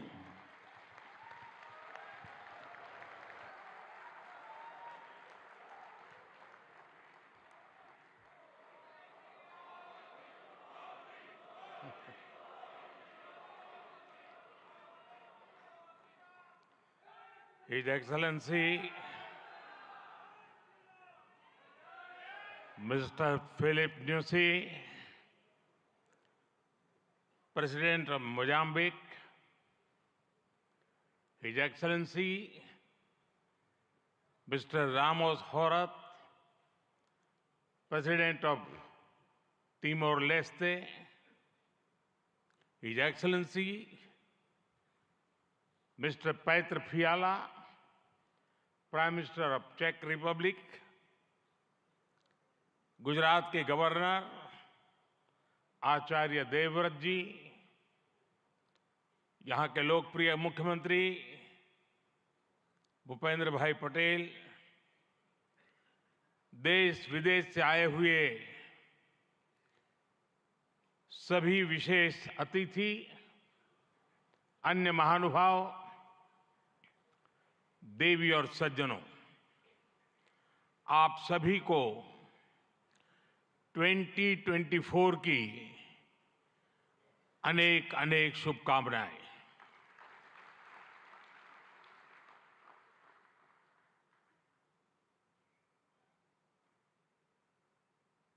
निकट भूतकाल में भारत की आजादी के 75 साल पूरे हुए और अब भारत अगले 25 वर्षों के लक्ष्य पर काम कर रहा है। जब भारत अपनी आजादी के 100 वर्ष मनाएगा, तब तक हमने भारत को विकसित बनाने का लक्ष्य रखा है और इसलिए ये 25 साल का कार्यकाल भारत का अमृतकाल है।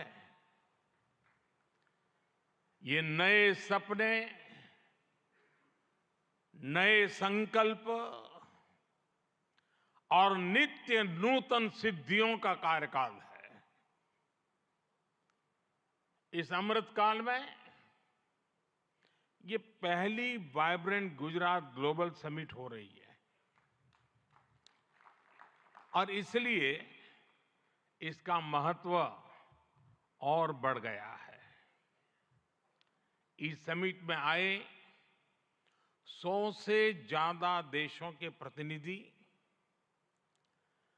भारत की इस विकास यात्रा के अहम सहयोगी है। मैं आप सभी का स्वागत करता हूं, अभिनंदन करता हूं। फ्रेंड्स, यूएई के राष्ट्रपति मेरे brother his highness Sheikh Mohammed bin Zayed का इस आयोजन में शामिल होना हमारे लिए बहुत खुशी की बात है।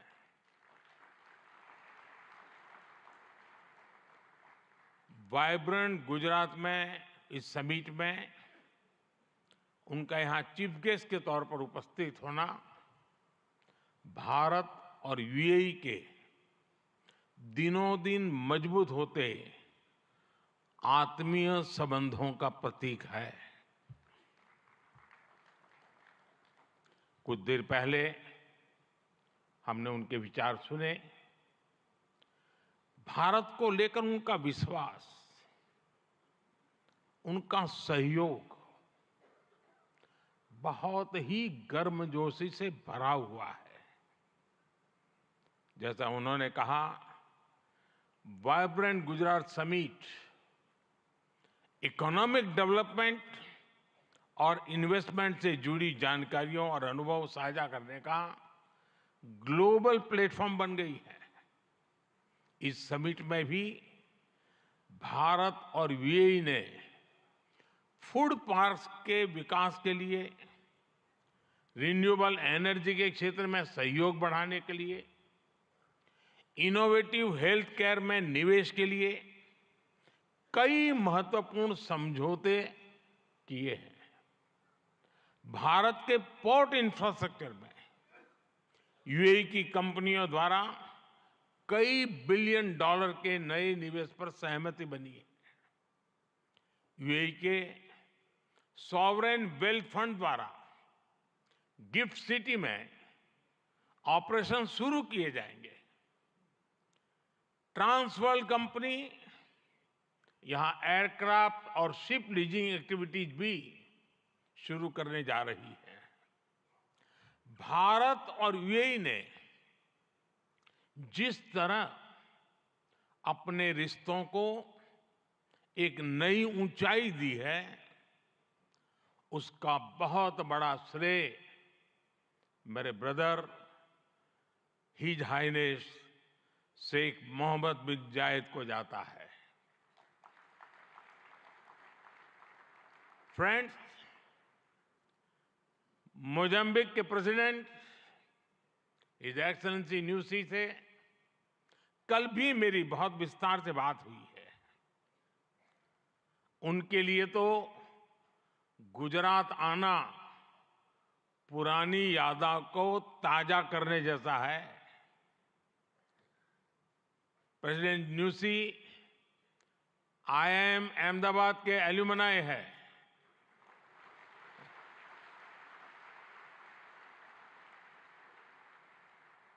भारत के लिए गर्व की बात है कि हमारी G20 प्रेसिडेंसी में अफ्रीकन यूनियन को स्थायी सदस्यता मिली। प्रेसिडेंट न्यूसी की भारत यात्रा से हमारे संबंधों को तो बल मिला ही है, भारत अफ्रीका के बीच घनिष्ठता और बढ़ी है। साथियों, चेक के प्रधानमंत्री हिज एक्सेलेंसी पैत्र फियाला जी की ये पहली भारत यात्रा इस पद पर है। वैसे वो भारत पहले भी आए हैं। चेक लंबे समय से वाइब्रेंट गुजरात समिट से जुड़ा हुआ है। भारत और चेक के बीच टेक्नोलॉजी, ऑटोमोबाइल्स, मैन्युफैक्चरिंग जैसे सेक्टर्स में सहयोग लगातार बढ़ रहा है। हिज एक्सेलेंसी पैत्र फियाला, मुझे विश्वास है आपकी इस यात्रा से दोनों देशों के संबंध और मजबूत होंगे। हमारे यहां कहा जाता है, अतिथि देवो भव, और प्रधानमंत्री के रूप में आपकी तो ये पहली भारत विजिट है। उम्मीद है आप बहुत शानदार यादें लेकर यहां से जाएंगे। फ्रेंड्स, नोबेल लॉरिएट और तिमोर लेस्ते के राष्ट्रपति हिज एक्सेलेंसी रामोस होर्ता का भी मैं भारत में स्वागत करता हूं। हिज एक्सेलेंसी रामोस होर्ता का गांधीनगर आना और विशेष है। आपने महात्मा गांधी के नॉन वायलेंस के सिद्धांत को अपने देश के स्वातंत्र संग्राम से जोड़ा है। आसियान और इंडो पैसिफिक क्षेत्र में तिमोर लेस्ते के साथ हमारा सहयोग बहुत अहम है।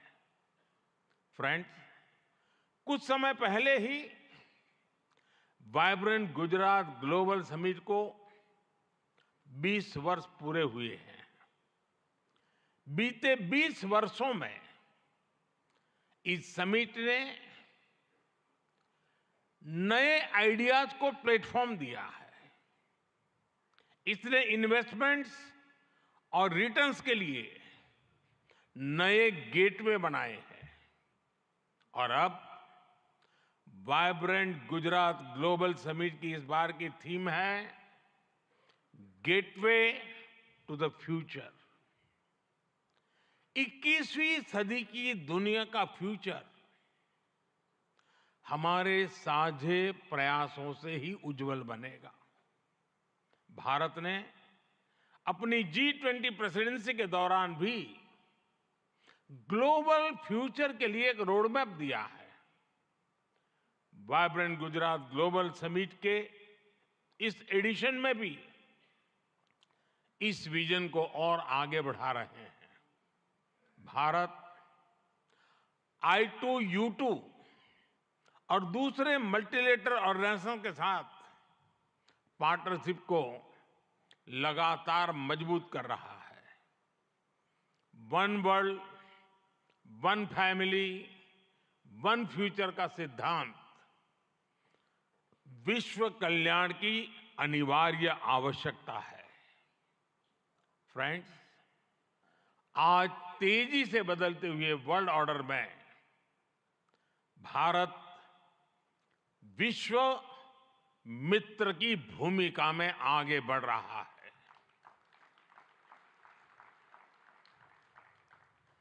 आज भारत ने विश्व को ये भरोसा दिया है कि हम साझा लक्ष्य तय कर सकते हैं, अपने लक्ष्य प्राप्त कर सकते हैं। विश्व कल्याण के लिए भारत की प्रतिबद्धता, भारत की निष्ठा, भारत के प्रयास और भारत का परिश्रम आज की दुनिया को ज्यादा सुरक्षित और समृद्ध बना रहा है। The world looks at India as an important pillar of stability, a friend who can be trusted, a partner who believes in people-centric development, a voice that believes in global good, a voice of the global south, an engine of growth in the global economy, a technology hub for finding solutions, a powerhouse of talented youth, and a democracy that delivers. Friends, Bharat के 1.4 billion लोगों की priorities और aspirations human centric development पर उनकी आस्था, inclusivity और equality का हमारा commitment, विश्व समृद्धि और विश्व के विकास का बहुत बड़ा आधार है। आज भारत दुनिया की 5th लार्जेस्ट इकोनॉमी है। 10 साल पहले भारत 11th पर था। आज दुनिया की हर प्रमुख रेटिंग एजेंसी का अनुमान है कि भारत अगले कुछ वर्षों में दुनिया की टॉप 3 इकोनॉमी में जाएगा।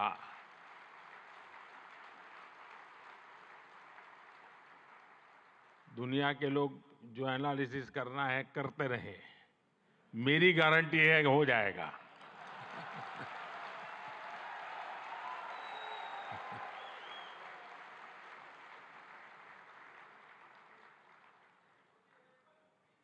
एक ऐसे समय में जब विश्व अनेक अनिश्चितताओं से घिरा हुआ है, तब भारत दुनिया में विश्व की एक नई किरण बनकर के उभरा है। भारत की प्राथमिकताएं बिल्कुल स्पष्ट है। आज भारत की प्राथमिकता है sustainable industry, infrastructure and manufacturing. आज भारत की प्राथमिकता है new age skills, futuristic technology, AI and innovation. आज भारत की प्राथमिकता है green hydrogen, renewable energy, semiconductors, इसका पूरा इकोसिस्टम। इसकी एक झलक हम vibrant Gujarat global trade show में भी देख सकते हैं। और मेरा तो आग्रह है कि ट्रेड शो जरूर देखें। गुजरात के भी स्कूल कॉलेज के विद्यार्थी जरूर जाएं। कल दिन में मैंने हिज एक्सेलेंसी न्यूसी और हिज एक्सेलेंसी रामोस होर्ता जी के साथ इस ट्रेड शो में काफी समय गुजारा है। इस ट्रेड शो में कंपनियों ने world class state of the art technology से बने प्रोडक्ट्स का निदर्शन किया है। E mobility, startups, blue economy, green energy और स्मार्ट इंफ्रास्ट्रक्चर जैसे ट्रेड शो में एक प्रकार से छाए हुए हैं। ये जितने भी सेक्टर्स हैं, इनमें इन्वेस्टमेंट के लिए आपके पास लगातार नए अवसर बन रहे हैं। साथियों, आप सभी वैश्विक परिस्थितियों से भली भांति परिचित है। ऐसे में आज अगर भारत की इकोनॉमी में इतना रेजिलियंस दिख रहा है,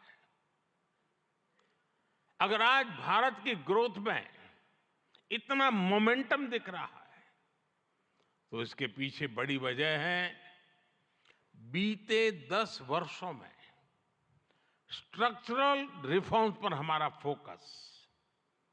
इन रिफॉर्म्स ने भारत की इकोनॉमी की कैपेसिटी, कैपेबिलिटी एंड कॉम्पिटिटिवनेस बढ़ाने का बहुत बड़ा काम किया है। रिकैपिटलाइजेशन और आईबीसी से हमने भारत के बैंकिंग सिस्टम को दुनिया के सबसे मजबूत बैंकिंग सिस्टम में से एक बना दिया है। ईज ऑफ डूइंग बिजनेस पर जोर देते हुए हमने 40,000 से ज्यादा कंपनीज को समाप्त कर दिया है, कंप्लायंसेस को समाप्त कर दिया है। जीएसटी ने भारत में टैक्स के अनावश्यक जाल को खत्म किया है। भारत में हमने ग्लोबल सप्लाई चेन के डाइवर्सिफिकेशन के लिए बेहतर माहौल बनाया है। हाल में ही हमने 3 FTA साइन किए ताकि ग्लोबल बिजनेस के लिए भारत और अट्रैक्टिव डेस्टिनेशन बन सके। इनमें से एक एफटीए तो यूएई के साथ ही हुआ है। हमने अनेक सेक्टर्स को ऑटोमेटिक रूट से एफडीआई के लिए ओपन किया है। आज भारत इंफ्रास्ट्रक्चर पर रिकॉर्ड इन्वेस्ट कर रहा है। पिछले 10 वर्ष में भारत का कैपेक्स 5 गुना अधिक हो चुका है। फ्रेंड्स, भारत आज ग्रीन एनर्जी और ऑल्टरनेटिव एनर्जी सोर्स को लेकर भी अभूतपूर्व गति से काम कर रहा है।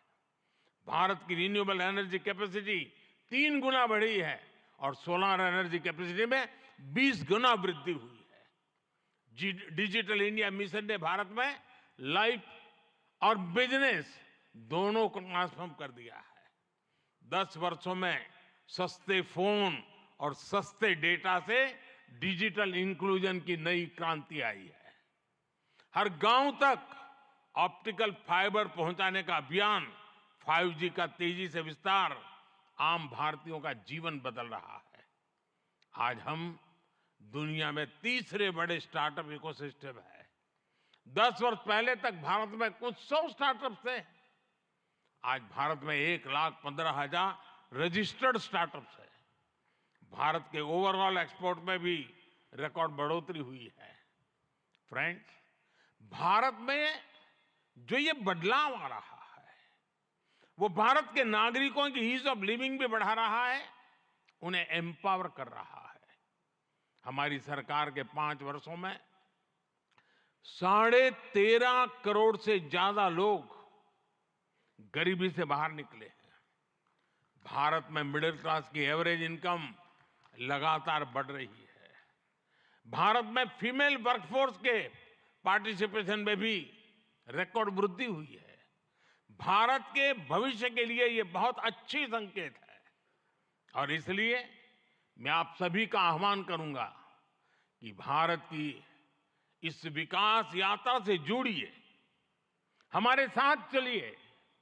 साथियों, लॉजिस्टिक्स को लेकर ईज ऑफ ट्रांसपोर्टेशन के लिए भी भारत में आधुनिक पॉलिसीज पर काम हो रहा है।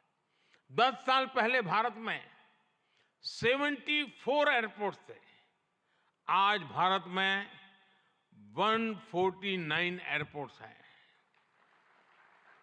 भारत का नेशनल हाईवे नेटवर्क पिछले 10 सालों में करीब 2 गुना हो चुका है। 10 सालों में हमारा मेट्रो ट्रेन नेटवर्क 3 गुना से ज्यादा बढ़ चुका है। गुजरात हो, महाराष्ट्र हो या फिर हमारी ईस्टर्न कोस्ट लाइन हो, इनको आज डेडिकेटेड फ्रेट कॉरिडोर से जोड़ा जा रहा है। भारत में आज अनेक नेशनल वाटरवेज पर एक साथ काम चल रहा है। भारतीय पोर्ट्स का टर्न अराउंड टाइम आज बहुत कॉम्पिटिटिव हो गया है। G20 के दौरान जिस India middle east Europe economic corridor की घोषणा हुई है, वो भी आप सभी इन्वेस्टर्स के लिए बहुत बड़ी बिजनेस अपॉर्चुनिटी है। फ्रेंड्स, भारत के कोने कोने में आपके लिए नई संभावनाएं हैं। वाइब्रेंट गुजरात समिट इसके लिए भी एक गेटवे की तरह है, गेटवे टू द फ्यूचर। और आप भारत में सिर्फ इन्वेस्टमेंट ही नहीं कर रहे, बल्कि यंग क्रिएटर्स और कंज्यूमर्स की एक नई जनरेशन को भी शेप कर रहे हैं। भारत के एस्पिरेशन से भरी यंग जनरेशन के साथ आपकी पार्टनरशिप को वो रिजल्ट लाकर दिखा सकती है जिसकी आपने कभी कल्पना भी नहीं की होगी। और इसी विश्वास के साथ एक बार फिर आप सभी का वाइब्रेंट गुजरात समिट से जुड़ने के लिए मैं हृदय से बहुत बहुत आभार व्यक्त करता हूं। और मैं आपको विश्वास दिलाना चाहता हूं कि आपके सपने ये मोदी का संकल्प है।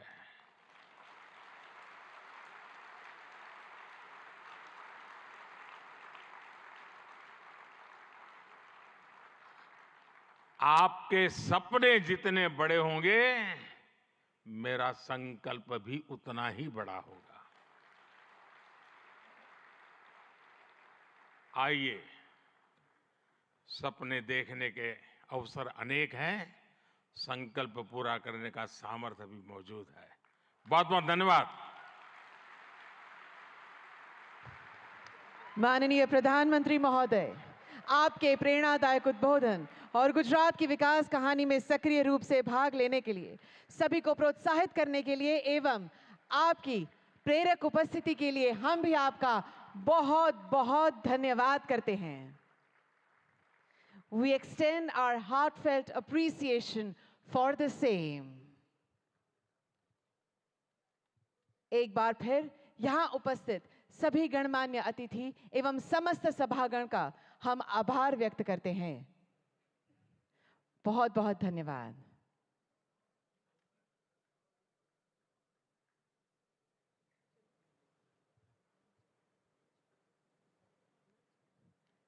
Thank you very much, Honorable Prime Minister, sir. We also extend our heartfelt thanks to His Excellency Sheikh Mohammed bin Zayed Al Nahyan, His Excellency Mr. Jose Ramzorta, His Excellency Mr. Philip Newsey, His Excellency Mr. Petre Fiala. And the dignitaries, you will be escorted for the lunch by ushers. So we request you to kindly cooperate. We let first the esteemed dignitaries, our Honorable Prime Minister, sir, and His Excellencies to depart, and then, according to the ushers, you will be guided for the lunch area. Thank you. Thank you very much.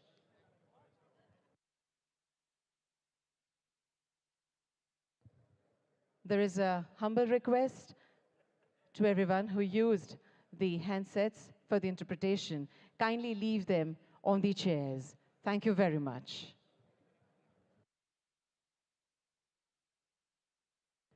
We request to leave the receivers and the headphones